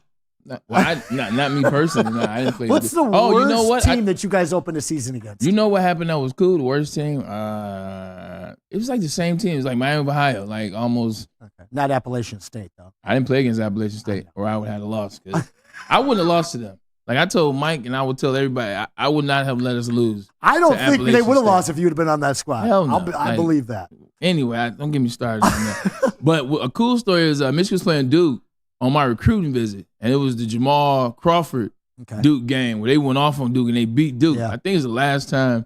I want to say it's the last time Michigan beat Duke. They did it on my recruiting trip. So we're in the dorms, and the dorms were just going and crazy insane because that was a part of a squad that's supposed to be pretty good. You had Jamal Crawford, Lavelle Blanchard, you had Bernard Robinson, and you had Kevin Gaines, big point guard out of Vegas. But we all know what happened with that situation. But they won. Campus went belligerent. Yeah. And it was during, I was like, I'd already committed. But if I didn't, I would have went to Michigan. You were committing that right after that, eh? Because moments make you commit. Sure. Like, can you imagine being on the sideline at a Michigan game? It starts snowing and Michigan beats Ohio State in the snow. Like, I don't care what school I was going to at that time. I'm going to Michigan. That got them their last bit of guys to take them over the top the next year. Can you imagine being the national championship in Alabama? You watch Tua throw a touchdown pass in overtime to beat Georgia. I'm going to Bama. Like moments, they make it happen. But you were on. Wait, Charles Sullivan in the chat said. Charles Sullivan's been hot. Yeah, he says current Patrick Beverly. Oh, yeah. I got that written down. I saw that. Oh, that's a good one. Yeah, it's a great one. That actually is a really good one. He should, especially when we merge the list and we got to do 5 and 5, we would have to put Patrick Beverly in the 5 and 5. He's got, I mean, number 8, 9, or 10 at the very least. I agree. Charles Sullivan, good job by you. That guy really upsets and people all around the league. He gets worse. Then he goes after reporters. He just threw a basketball and he threw it twice, hit somebody, and now there's a lawsuit coming. And then told the reporter, "You don't listen to my podcast? Well, you can't be in this interview circle. Get the hell out of here." He's an old school bad boy. Yeah, that's a noted omission from the list. Right. We'll definitely. I'm sure there's a few more, but let's get to number 2. Yeah, and there was one mentioned in the chat that goes hand in hand with our number 2, and that is Steven Jackson, not the best guy. Hell of a player. He's got a ring, but part of the malice. Yeah, we know him well here in Auburn Hills and Detroit, but we also know his cohort, Mr. Meta World Ron Artest Peace. And I mean, this guy was Rodman 2.0, right?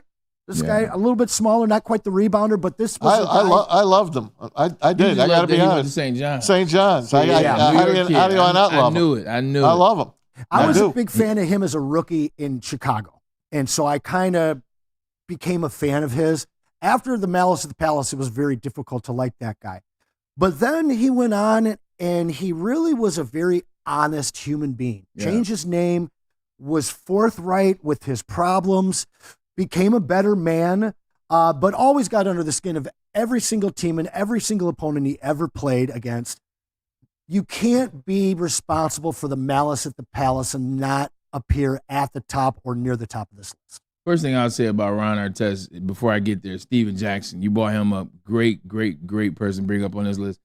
Steven Jackson, since he's gotten the podcast all of a sudden, I think he remembers himself a little differently. He's so dumb. Don't get me wrong. Don't get me wrong. Steven Jackson could play.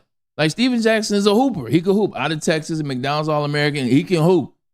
He remembers himself like he's one of the top 50 players of all time. Does. Like, he did a list talking about who he was better than 4 to 5 guys. I'm like, but you gotta feel that. It will cook you. You gotta feel that to play, don't you?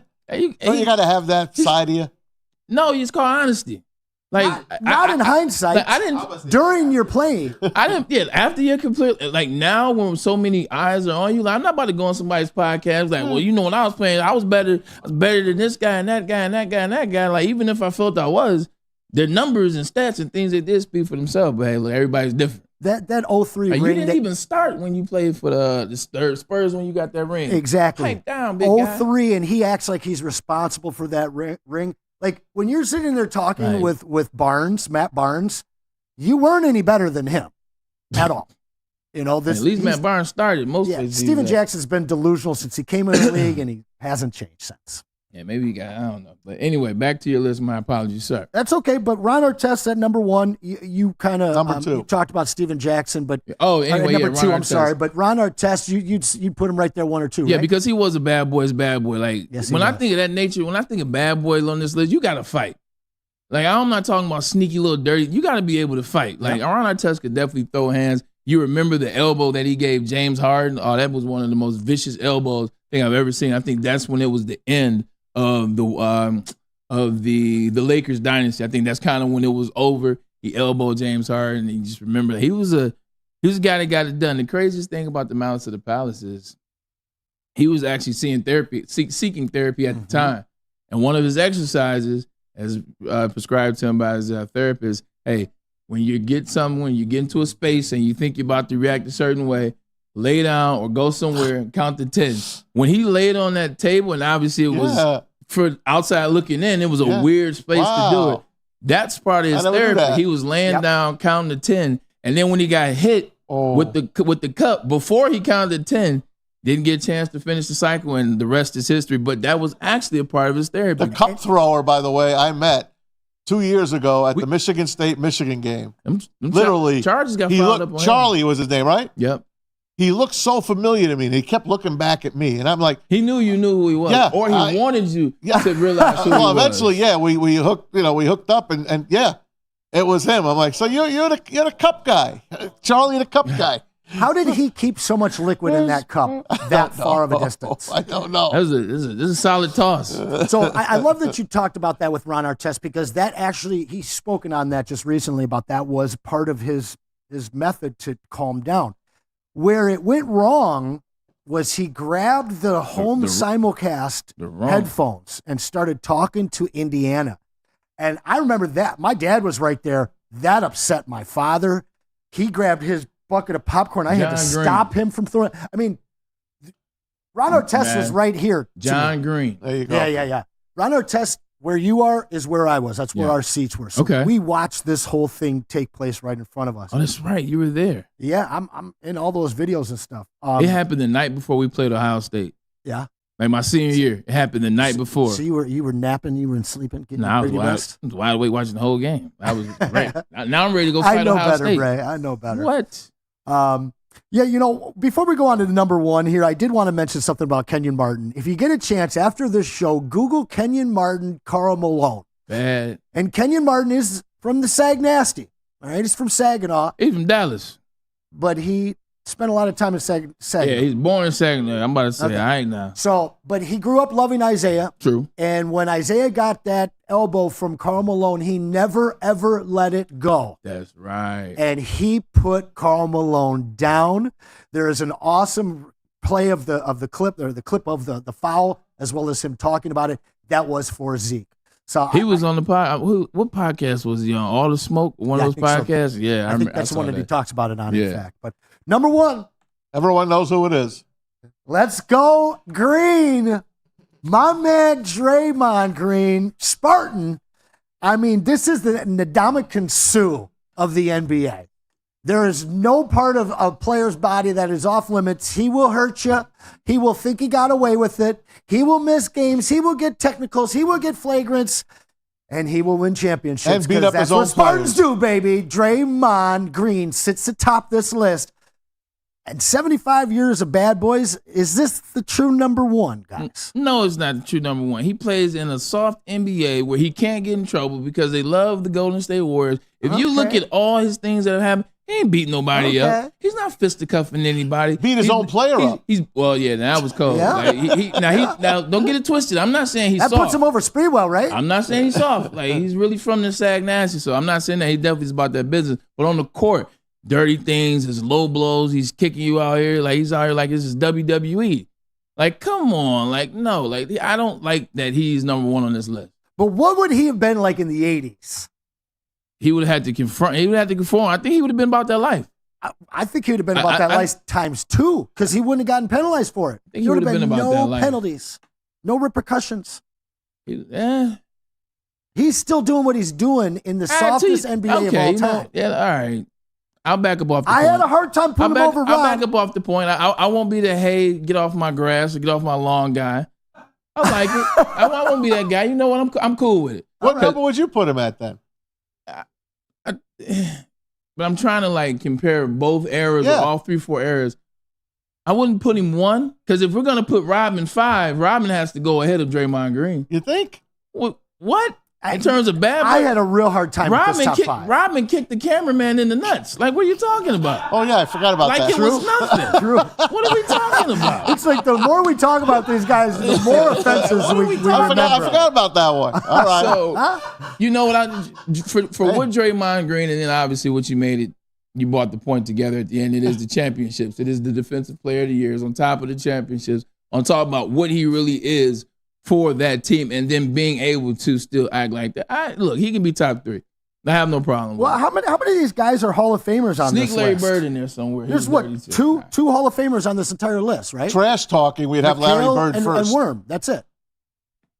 Well, true, yeah.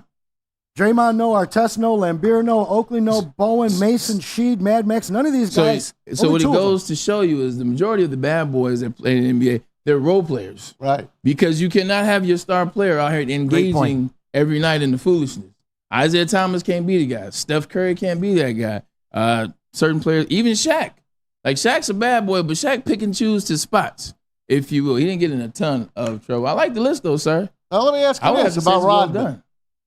Is Rodman Hall of Fame worthy? Oh, absolutely. He's not in the Hall of Fame yet? He is. Yeah. Rodman's in the Hall of Fame. Yeah. Yeah. But he was a bad boy.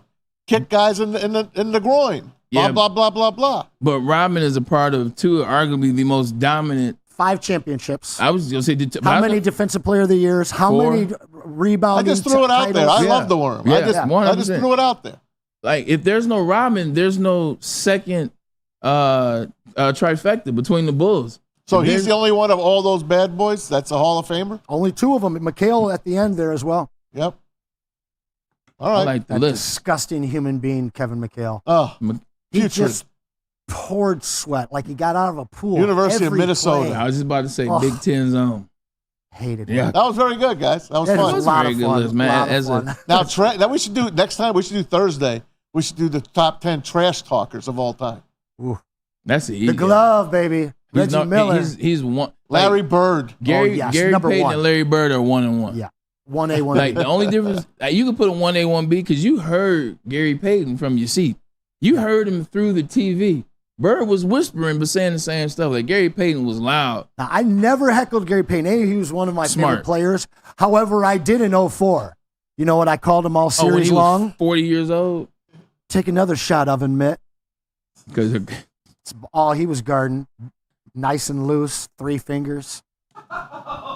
All right, you know what? That we're gonna take a quick break. That was celebrity fill-in. I like it. Anson Wells with the top 10. I love it. Let's take a quick commercial break. Let's get a message from Guardian Alarm, my man Pete. Thank you very much there, Bray. What happens when you see that black and yellow sign out in front of your house? It tells the bad guys and Draymond Green one thing. Stay out. Stay out, Draymond Green. Right. It is a new year. Let Guardian Alarm offer you customized solutions from real experts, 24/7 professional monitoring, and technology backed by people. And that technology has been proven to work, and those people have been proven to care. So call 1-800. Stay out. That's 1-800. Stay out. Call them today. Tell them Woodward Sports sent you. We'll be right back. You smell that? That's Brad Holmes cooking. And the off-season smells good. Woodward Sports. What's up, everybody? Neil Rule, Big D Energy, Woodward Sports Network, home of the Planet Fitness Studios. Let me tell you a little personal story about myself with Planet Fitness.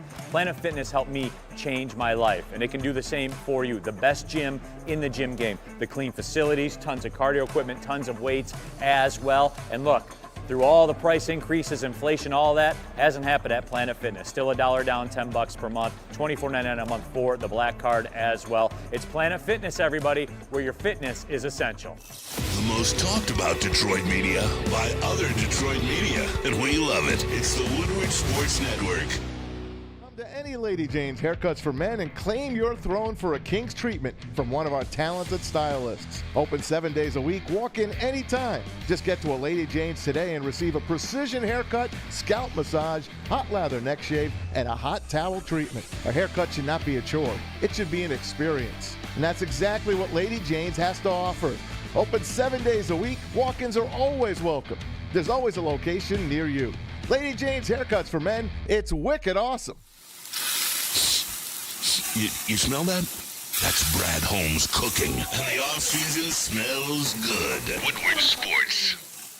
What's better than crispy chicken and pizza and watching your favorite team? The answer is nothing. But now at Soroki's, not only do they have the crispy chicken, the pizza, the sides, and the fresh garden salads, they got the natural hot. Simply put, it is hot, it is back, and it is only for a limited time. You got to get down on it, whether it's the chicken sandwich, whether it's the fries, whether it's the chicken itself. It's fire, and I do mean that literally. So make sure you take precaution. It's Soroki's, man. They do it right every time. They're popping up all over metropolitan Detroit. So just go to the website, SAROKIS.com. Soroki's, baby. Back for another segment. Ermanni Edwards and Maz. Maz, how you enjoying your day, brother? I'm good, man. We're having a good time today. Just talking sports, like a few guys sitting at the bar, chilling out. You know, it's kind of it's coming down to the slowdown season now. Playoffs are down to the Final Four in each sport. Yeah, it is. Baseball is about 50 games in. Football, they're doing practice, OTAs. We'll talk about the Lions here in just a few minutes. But that's it, man. It's coming into the beautiful weather.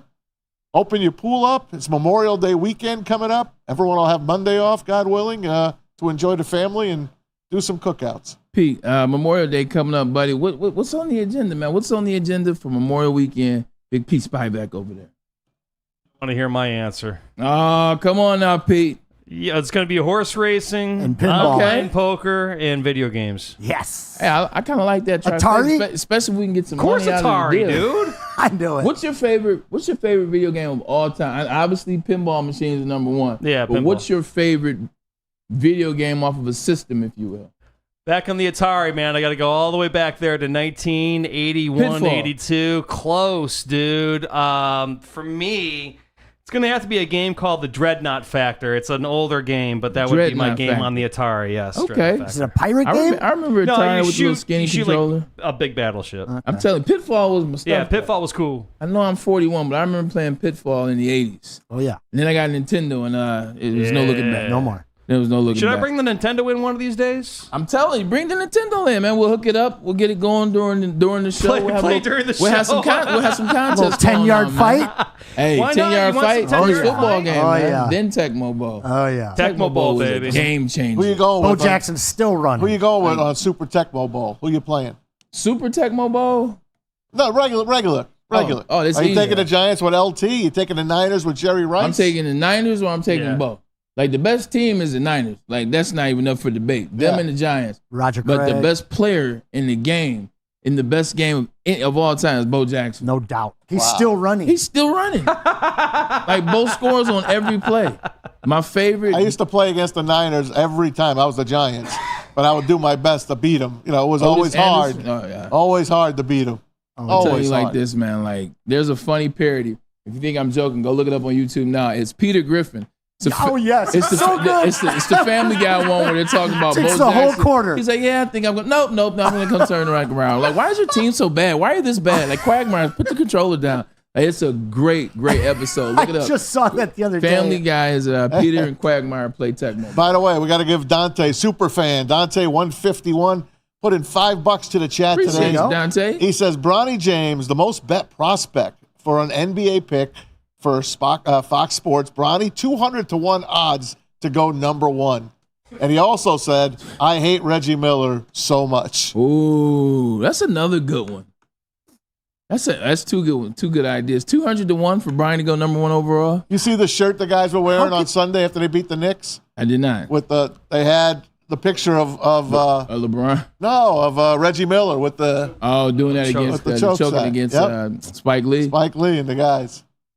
You know, it's the one that doesn't get a lot of credit in terms of Spike Lee, in terms of guarding, is when Scotty dunked on Patrick, and then he went over to Spike Lee and told him, "So you sit your, you know what, down." Like, I missed that era. Like, nowadays, like, the fans are like, and the players are about to fight. Like, back then, it was like healthy trash talk. But that was fun, man. It was. You know what else is fun? OTAs started today for the Detroit Lions. The Detroit Lions kicked it off today. OTAs did start their first practice, and then even their preseason schedule out as well. Thank you for that, my man Pete. You got it, boy. They open up August 8th against the Giants, then the 17th against the world champion Kansas City Chiefs, and then they play the Pittsburgh Steelers August 24th. That's good. Three good teams to go watch. Who's a much improved team. Like that Steelers team is going to be much better this year. But I would ask this question, but I guess I'm the only one that can speak to answer it. I'm used to someone asking me, OTAs, where are they? How do you get down? There's a certain amount of OTAs, a certain amount of practice that you have when OTAs happen. I think it's only 9. You have 9 actual practices, and the rest of the time is watching film, weight training, running, getting in shape. This would be the time where we would come back, a little older era. This is when you see what guys have done in the offseason, who guys are dating now, what guys got divorced, who got strong, what guys cut their hair, what guys grew their hair out. Like, this is, hey, what's going on, man? Good to see you First again. day of school. Now everybody's so close. Like, the teams are close, social media, you can track the daily movement. Yeah. I wasn't posting pictures every day back in 2005. Did you guys take a look at Lamar Jackson? I did not take a look at him. 25 pounds lighter. Ooh. 25 pounds lighter. I know what that means. One, they don't have to run him anymore as much because you have Derrick Henry. He walked out to the field with Derrick Henry. And then 2, Lamar put that weight on because he got a lot of injuries, so he started putting that weight over the last 2 years. He still had some touchdowns, but we all saw the same thing.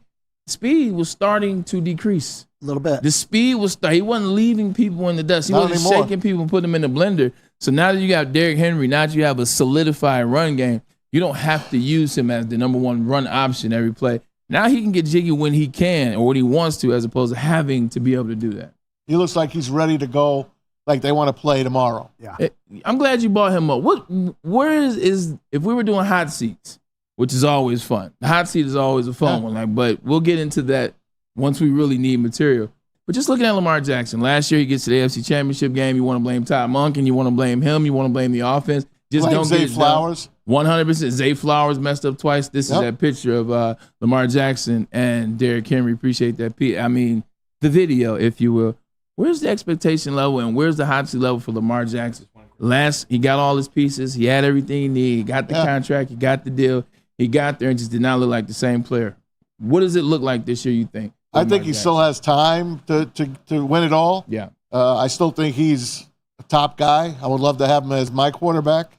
And I don't mean any disrespect to Jared Goff, but if you're going to give me a choice of Lamar Jackson or Jared Goff, I think I would pick Lamar Jackson. Just my pick. I don't think he has as much pressure as you say, hot seat wise. Okay. I think more of a hot seat might be on John Harbaugh. This is very true. We'll see if he could take one off the sheet here. He's always got them there, but they're always a bridesmaid. Sure, he beat his brother back in the day. Years ago. In the Harbaugh. What have you done for me lately? But what have you done? You get there. Now I want to see you get over the hump. I don't blame Lamar Jackson for the faults. Yeah. I don't. Well, I like it. Lamar's never had an offense. He had Hollywood Brown with one great year, and then they sent him to Arizona. He's got Mandrews, who should actually be healthy this year. We know we love Isaiah Likely as well. Yep. Zay Flowers is a stud. We know this. 100%. I think that Devontae Walker also is a stud, kid from UNC. What they're going to give him options-wise on the offense, this will be the first year that if he doesn't make the AFC Championship game, I think that there will be that discussion.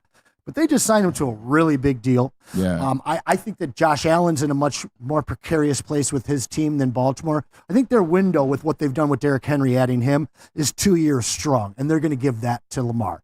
But if he fails to at least make the AFC Championship game this season, you're going to be hearing all kinds of problems in Baltimore next offseason. Speaking of quarterbacks, speaking of big contracts, and speaking of guys that did not get it done in the conference championship last year, one of those guys was Jared Goff, signed a big deal this year with the Detroit Lions. You saw the extension to the tune of $53 million per year. Now OTAs start. Now it's time to put your money literally where your mouth is. Now it's time to talk about, or not talk, time to talk is over. What do you think Jared Goff's message is and his energy is for this team where, see, now you can't be quiet. Now you can't be a silent leader. No. It's 212 on the table, and we're expecting you to do good things. Well, the majority of his offense are on rookie deals. I know that they just extended Amon-Ra, but he's still finishing his rookie deal. You look at how, well, maybe not Monty, but the majority of the main guys on this offense are young. And so you have an opportunity, not where this window is going to close, but where you get to grow with these guys over the next 3 seasons.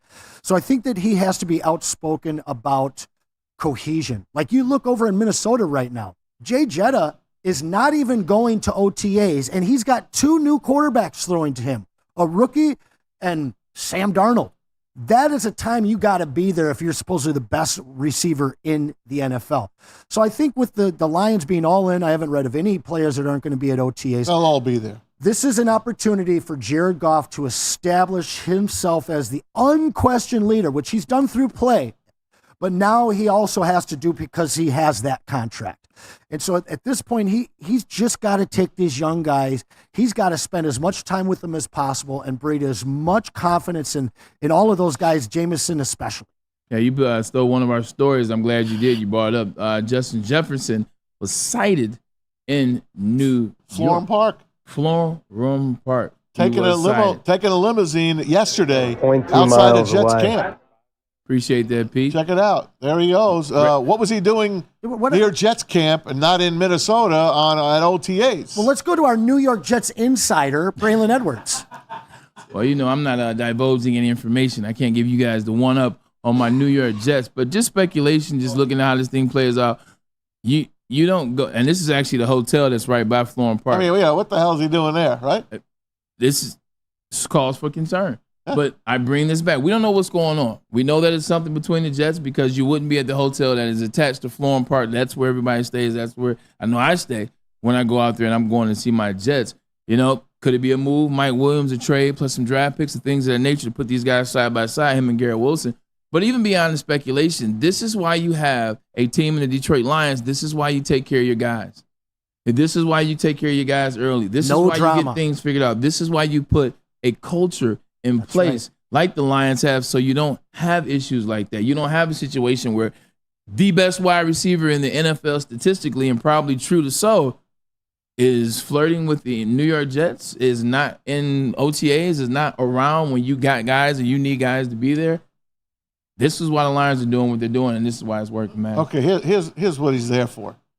He's there. I'm pretty sure the Jets and him have been talking, and Minnesota.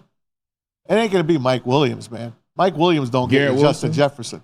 I think so. It's going to be the rookie. I like that. The second-year player, third-year player, a kid like Garrett Wilson, and a pick to go. Now, would you do that if you're the New York Jets? I would do that. I would. If I was the Vikings. I would do it if I was both. Yep. You have a rookie quarterback. You ain't going to win in the next few years. I would bring Garrett Wilson to Minnesota, put Justin Jefferson with Aaron Rodgers. I think that's a perfect situation. I think it's a win-win for both. Yep. I think it's a win-win for both. Justin Jefferson now has Mike Williams on the opposite side. He has protection for Aaron Rodgers, who's now going to be his quarterback. Justin Jefferson can get everything he needs out of the deal. Garrett Wilson gets to still be the number one, play alongside of another really good wide receiver in Jordan Addison. And now you're in a system where that system can grow, and here you can see some change and see different than the Jets. We don't know what the Jets are going to be. I hope the Jets are playoff bound. I hope the Jets, get in. They are if Rodgers plays. True, but still you got to see it all together. Yeah. But at the same time, from Garrett Wilson, I'm looking at the longevity of it all. I'm looking at Kevin O'Connell. I'm looking at JJ. I'm like, this is a much better deal. I think both people win.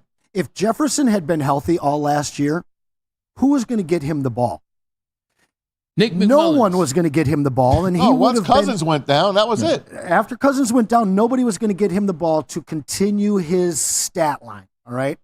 He already sees that happening for him this year in Minnesota. Darnold's not going to allow him to be a top 2 wide receiver. JJ might be able to, but he's probably a couple years away from doing that. Yeah. And Justin Jefferson is very cognizant of where his status is as a wide receiver in the NFL. 1 year with this quarterback room in Minnesota could absolutely hurt his stock, and he's about to go and be a free agent. So I think, like you said, this is a great move for both teams, but I think it's a really good move for Justin Jefferson. Hey, as we're talking about the Jets and all, let's run some video on Aaron Rodgers at camp yesterday. Today, Robert Saleh said, hey, there's no restrictions on what he can do. You can see what he's doing. I know everything's in slow motion and all, but he has 0 restrictions right now, and it looks like he is miraculously healed after that week 1. And you know what? It took a while, right? Week 1. It's a long time ago in the NFL, and It looks like Aaron Rodgers, whatever he did to take care of himself, it looks like he is going to be right there ready for week number 1 of the NFL. That's a stunt, man. That's not the real Aaron Rodgers. That's you think that's man. AI? That's AI. That's cap. That's that. No, I'm just joking. Look at him. Look, at the end of the day, we had a chance to talk last year. He and I had a chance to talk once last year. On Hard Knocks. Well, no, we talked twice. Okay. Talking about once after he got injured, we had a chance to talk, and he just talked about, look, I'm coming back. I'm going to be fine. He said, look, everything's going to be good, and I had to listen to him. I had to take him at his word. I think Aaron Rodgers, there's so many reasons why this has to work. But I can't see a better suited individual to go out there and get it done. And I don't say that because we talked. I don't say that because it's the Jets. I say that because I believe it. I think he's shown you enough over the years, and I think he's a different person now. He wants to actually win. He needs to actually win for a lot of different. To cement his legacy. 100%, because his legacy, it's one of those kind of Russell Wilson legacies that's hanging in the balance. Obviously, one Super Bowl. Obviously, he's better than Russell. We know that. Yeah. But the legacy is dangling a little bit, man.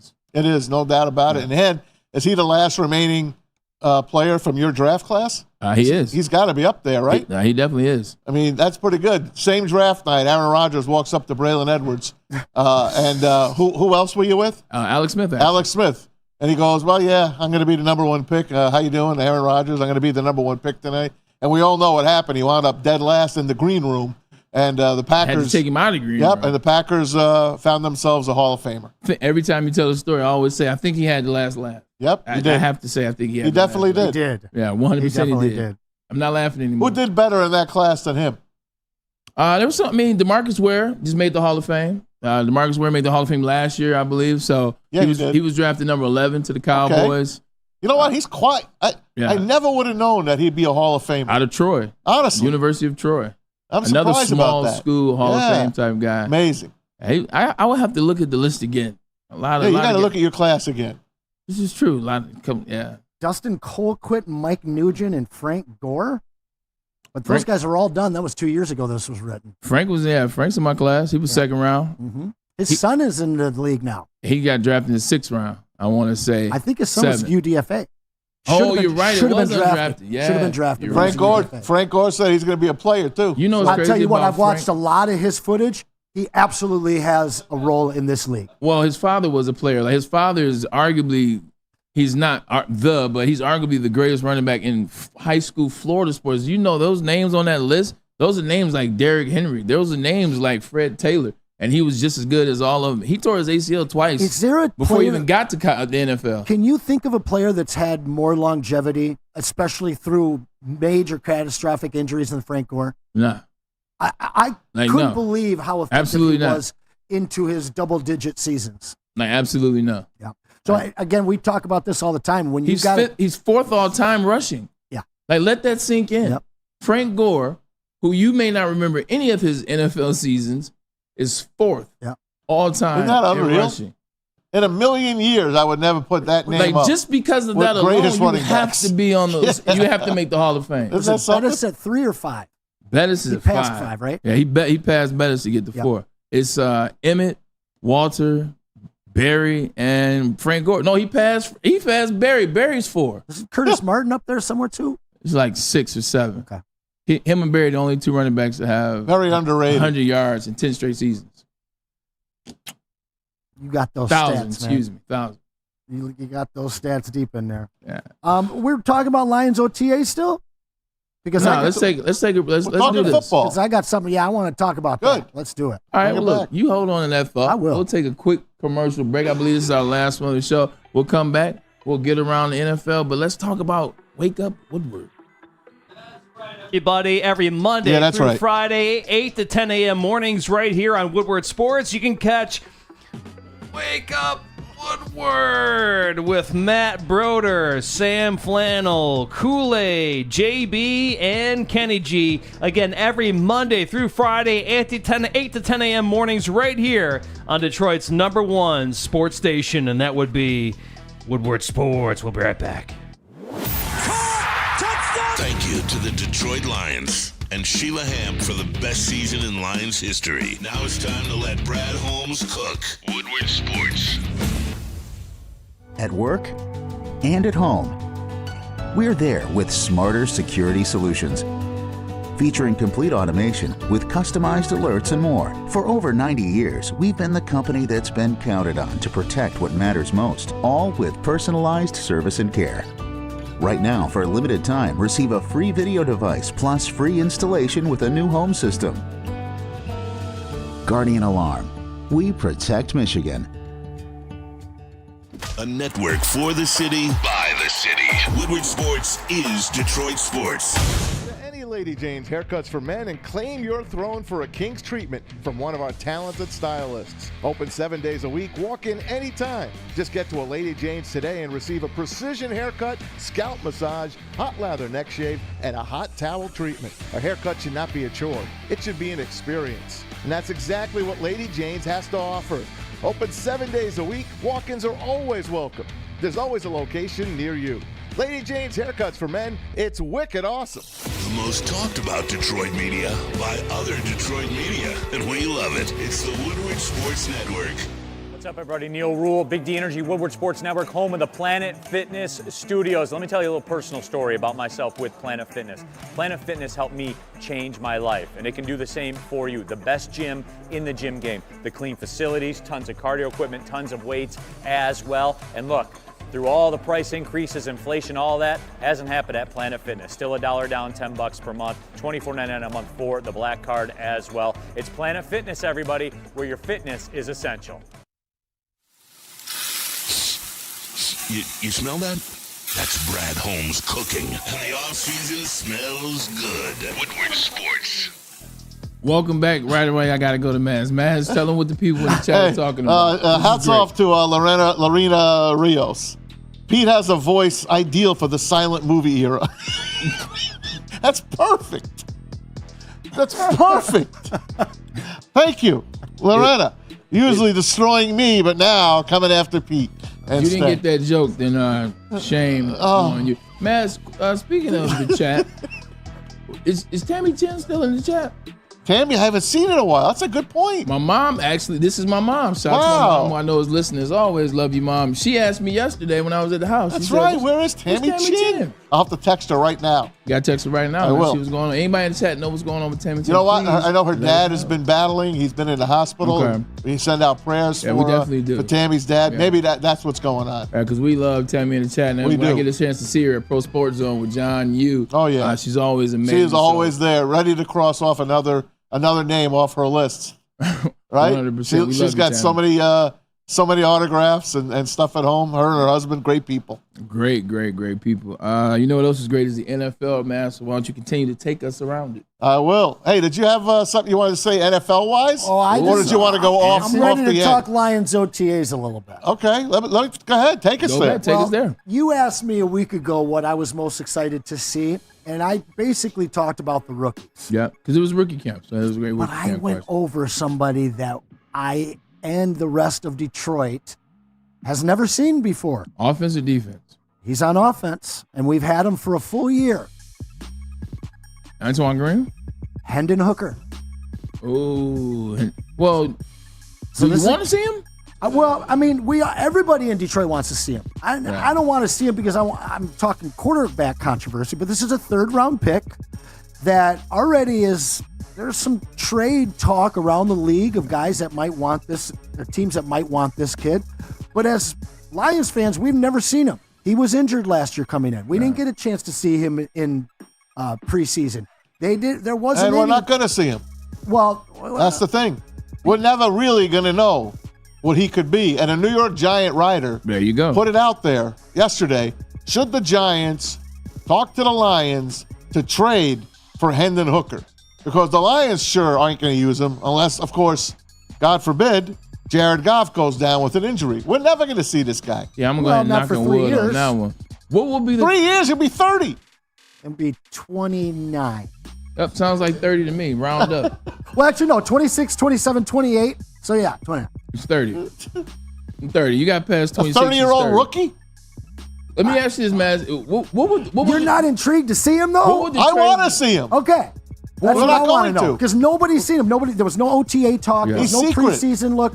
We never got a chance to look at him in a Lions uniform. He's changed his number, and we're actually going to get a look Is at that this on kid. purpose? Is that because you don't want people to see him so that his draft or his trade value is still high or higher than it I don't would know, be? man. But right now, the way it sits, they literally drafted a backup quarterback in the 3rd round of a draft. Okay, let me ask you this. If he was healthy and came out this year, he'd have been taken right around Michael Penix, right? Or Yeah. Okay. Yes. So we traded a 3rd-round pick last year for a 1st-round pick this season, correct? Yes, we did. Okay. Yes, we so, did. moving forward, this is a guy that if we got a trade offer, Maz, what would it take to pry him from me? Would you give him up for a 3rd-round I pick? don't know what he is. Well, but neither does New York. I Or want anybody else that wants to at trade for least him. my 3rd-round pick back that I Okay, used on him. That's what I'm asking. Would you take a 3rd-round back, or would you want more? If I know Jared Goff's my guy, and I can go sign a backup just to back him up, yeah, I'd trade him. Otherwise, what good is he? Jordan Love didn't get traded, and he looks pretty good right now. Jordan Love was a young man when he was drafted. I also think so too. Like, there's a difference in drafting someone that you are drafting to take over a franchise. Jordan Love was drafted to be the heir apparent for Aaron Rodgers when they were to make that move. You don't think Hendon was? Hendon Hooker was drafted because, one, he was a 1st-round potential talent that tore his ACL, so no Heisman Trophy, gets to the 3rd round. We can pick him up in the 3rd round. And if this Jared Goff experiment doesn't work, because, yeah, he was 3-13 his first year here, 3-13-1. Yeah, he was 9-8, and they almost made the playoffs. But almost is a hell of a thing compared to actually did. I think it was a fallback plan. And then when Jared goes off and does what he does in 2023, gets to the NFC Championship and finishes top 5 again, oh, okay, we don't need this backup plan. But now let's put the back plan on the burner so you don't get to see him too. The less you see somebody, the higher the value is. Look at Justin Fields this year, what he went for. Look what Mac Jones did this year. Look what he went for. Yeah, for nothing. Look what Trey Lance went for a year before. Bag of balls. No, he went for a 3rd-round pick. Yeah. He went for more. Both of those guys went for 6th-round picks because you ain't see Trey Lance. That's true. Right. So you're thinking, like, what could he be? So I wouldn't show Hendon Hooker at all. Now, So I want look back at that draft and go back to that draft where Hendon Hooker was picked. Last If year, you yeah. look, was it last year? It was last year. Okay, go to that. And then they took him, I think, 6th in the 3rd round. So he was a high pick in the 3rd round. Yeah. Everyone underneath him that they could have taken instead of him, no one really sticks out like, oh, wow, they could have had this guy. There are a few of them, and it's early yet. But I think they took him for just in case that Jared Goff didn't really take him to that NFC Championship game or win a playoff game. If he didn't win a playoff game last year, guys, would we have seen Hendon Hooker this year? Number 5, and you know who went right after him? Oh. Tank Dell.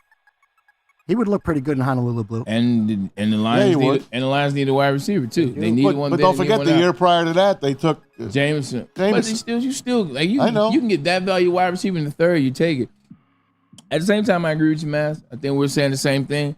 But the reason why the Lions never have to worry about that, anything that happens with Hendon Hooker is going to be a bonus. Yeah. Because as opposed to looking at the pick for we missed out on Tank Dell or what we potentially could have gotten, just look at the 4 that went before him. You got Sam Laporta, you got Jahmyr Gibbs, Jack Kemp, and Brian Branch. I get it. I think those 4 hit in such a way, Pauls, that it doesn't matter what Hendon Hooker is or isn't because of how well you already struck gold in that draft. I get it. I totally get it.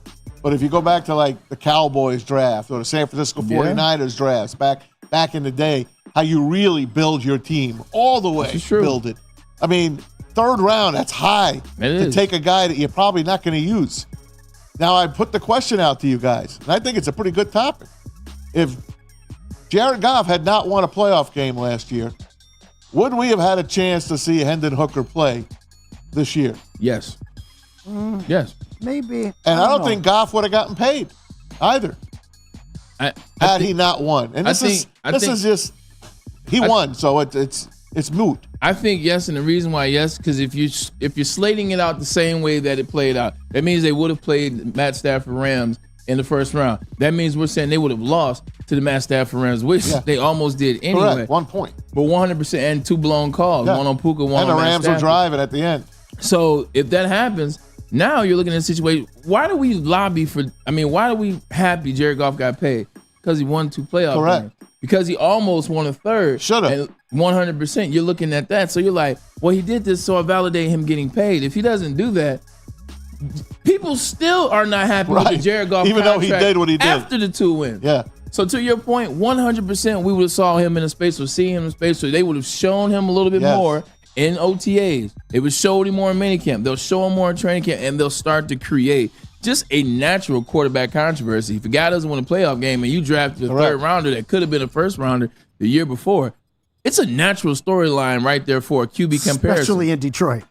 They're still ready to get rid of Jared Goff. No doubt about it. There's still people calling for Hendon Hooker after we gave Goff the money. And he won 2 games, should have won a third. That was not his fault. But they're separated by 4 years, all right? Goff's going to turn 30 this season.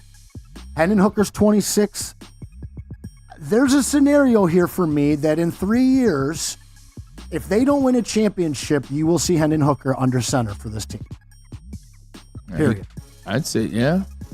So I want to see him. Every other team does too. I get the idea of hiding him and driving that value, but all he has to do is come out and show one good half in preseason, and that value doubles. This is true. This is true. So I guess you got to get him ready for the season. But we got a guy in Ben Johnson he's ready to rock and roll too. You know, you look at what that offense has been, and that's something I'm ready to see evolve as well, Maz. You look at what Ben Johnson's offense has been. It's 2 years now. This will be his 3rd year as offensive coordinator, and the offense has gotten better, and better. The only time his offense is really stalled, if you want to be honest, is when Frank Ragnow was hurt. Yep. Outside of that, the offense has thrived every year, and I think now he gets a chance to use maybe the shiniest new tool in the shed, although it's not new, Jameson Williams. I think when Ben can build that trust and they can establish something. I know we ask this almost every other week, but here it is, Jameson Williams. It's his first year. Let's just say it. It's his first year. He's not a rookie anymore. He's not injured anymore. He's not suspended anymore. He's nothing. He's got a full year. What do you want out of him? What do you expect out of him? What is a good season? What is a great season for him? And what is a disappointing season? Well, I kind of want to ask that question in the sense of what's the over-under on his targets this year? What would you say? I couldn't guess. 90? 95? 100? I'd say 85 targets. Okay. So you're going to use him out of the backfield too, running reverses and all of that kind of jazz. If Lion fans are looking for a certain amount of catches and a certain amount of yards, you're looking for the wrong thing. What you need to do is look at what this kid provided in the NFC Championship, and that's game-breaking plays. This guy's never going to be an 8, 9, 10 target per game guy. He doesn't have the hands to. But he can break any game open at any moment on any play he touches the ball. So I think, setting that over-under, I would go under 95. Yeah. Which probably puts him in the realm of 65 for maybe 750. But if we see 10 touchdowns out of this kid, then that's a win. The whole offense changes. Yes, that's a win. This is what I put down when you asked about realistic expectations for Jameson Williams. I put down 60, 1080, 7 touchdowns. 1080? 1080. Wow. I mean, he is a yards after catch guy. This is why we drafted him out of Alabama. If you're trying to get the max out of him, if you're trying to go back and recoup 2 years at 12th pick overall where you moved up 20 picks to do, you got to stop looking at this kid in that light. That ship has come and sailed. Now, you want this guy to be a player to the tune of Amon-Ra St. Brown can have more success in his offense. Sam Laporta, more success. Jahmyr Gibbs and David Montgomery, more success in his offense. And whoever is the third wide receiver option. You give him 60, 1087, that's not asking a lot. There's 17 games now in the NFL. You're on the best offense in the NFL that was last year. They scored the most touchdowns in the NFL last year without you. Get rid of Josh Reynolds. I'm telling you, 1080 is not too much to ask for in this offense, 7 touchdowns and 60. And then also, like you said, he's a dual threat guy. He had a reverse for a touchdown in the championship. They'll find ways to use he and Jahmyr Gibbs similarly. Look for 12 touches, look for 200 yards and maybe 2 touchdowns from the rushing aspect of it. Yeah, if he hits 1,000+ yards from scrimmage, both receiving and on the ground, it's going to be a really, really dangerous offense. Absolutely. He will have graduated. Almost unstoppable. Yeah, he will have truly graduated to that number 2 receiver, and he will make us all forget the name Josh Reynolds. He might be a number 1 receiver. We don't know yet. Yeah, that's why they drafted him. They drafted him to be a number 1 receiver. Yep. Amon is supposed to be a number 2 receiver. Am I wrong on this one? You mixed a lot of things in there. 100%. Amon-Ra St. Brown's supposed to be the number 2. Jameson Williams is supposed to be the number 1. It didn't happen like that, but maybe you got lucky and got 2 ones. Correct. Maybe it allowed Amon-Ra St. Brown to develop as a 1, now the highest paid number 1 in the NFL, or the number 3 highest paid in the NFL. And then maybe Jameson Williams, look, he was young, he was injured, something happened, mental distraction. There's already a young, fractured psyche. Now you got a guy, like you said, experience, time, and trust. It changes who a player can be, and it changes the complexity of what he can potentially do. So I think this is the year we really judge Jameson Williams. I think the past is done. I think this is the year you say absolutely what he is. This year. If he's a 1,000-yard receiver, can you imagine what St. Brown's going to be? 1,500. The whole team. Think about it. Sam Laporta. Think. There's almost not enough yards to go around. Correct. Because if everybody's doing this, how many passing yards is Jared Goff gonna have? Like, we start throwing numbers like 1,000. What's the record? Sam Laporta 1,000. What's the record for a regular season? It's got to be Dan Marino, right? No, 54, 55. Peyton. Peyton Manning? Peyton. 55 touchdowns and 54. There's no reason that Jared Goff can't hit that number. Yeah, there's a big reason. 54-77. I was off by 3 yards. There's a big reason why. There's a big reason why, because nobody else has hit it yet. Patrick Mahomes has tried. Josh Allen has tried. Patrick Mahomes don't have the team around him that this team does. This is Think indeed, about that. Isn't that something? Ryan Ermanni has always said there'd be a 6,000-yard passing quarterback. I told him he's crazy, but hey, look, what if? Wow. He's not going for 50. If the Lions Jared Goff can't even get past 4,800. If the Lions need to throw for 6,000 yards, this isn't the team that we're hoping for. Yeah, they 100%. Don't need to throw that much. Like, Jared Goff doesn't need to have more. Like, if Jared Goff had 5,000, I think 5,000 would be the mark. Then I'm like, all right, no more. Like 5,000-yard passing. That means if we're throwing for 6,000 yards, that means our defense is not good. And it also means, where the hell is Dave Montgomery and Jahmyr Gibbs? Yeah, 100%. There's so much talent, man. It makes me laugh. Yeah. The fact that makes me laugh. The fact that we can have this what if type of conversation, it's gonna be a what if season, man. We're talking about the Lions. We're talking about the Lions and their endless list of weapons. We got 2 minutes left. Game 1 tonight, NBA Eastern Finals. Celtics hosting the Pacers. Boston's a 10.5-point favorite. Give me a score, Anson, and then you, Braylon.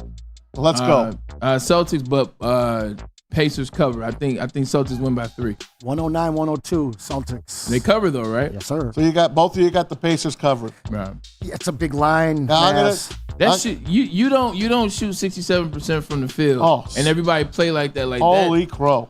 That said something. So that tells me I'll take the Celtics tonight to cover that 10.5.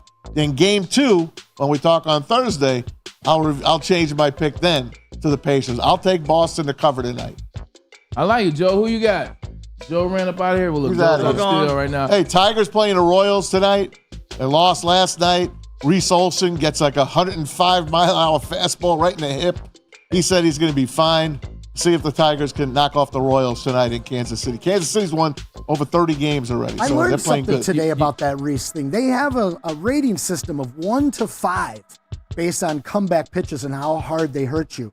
Out of the 56 pitches that have come back and hit a pitcher this year, only 6 have been ranked a 4 or 5, which is really bad. And he was a 4 yesterday. Yeah, right on the hip, man. Yeah. This is how we'll end this show. Yesterday, golf with my father. As you know, afterwards, my lady and I, we went to a bar in Farmington, grabbed a drink, turned on the Tigers game. As soon as I turned on the Tigers game, guess who was grounding out the first base? None other than Javi Baez. Hey, he had a great weekend. He had a great weekend. What happened when he played Marte? What happened when Marte pitched? Okay. What, did he get his OPS up to 5? Well, but he got his average over 200. Hey, Mendoza, let's go. He had 8 RBIs, the whole 9. Come on, Javi. You got this. See, I can't get excited because when he hit against Marte, who's the best pitcher for the Diamondbacks and one of the best in the league, he did nothing. Once again, until you do it for 2-3 weeks, I can't trust it, man. 2-3 games I'll take. No, he's done it for 2-3 games. He does it every year. Has he? He started off the season with 2-3 games. You're like, okay, this is a new Javi Baez. What do you do next 18?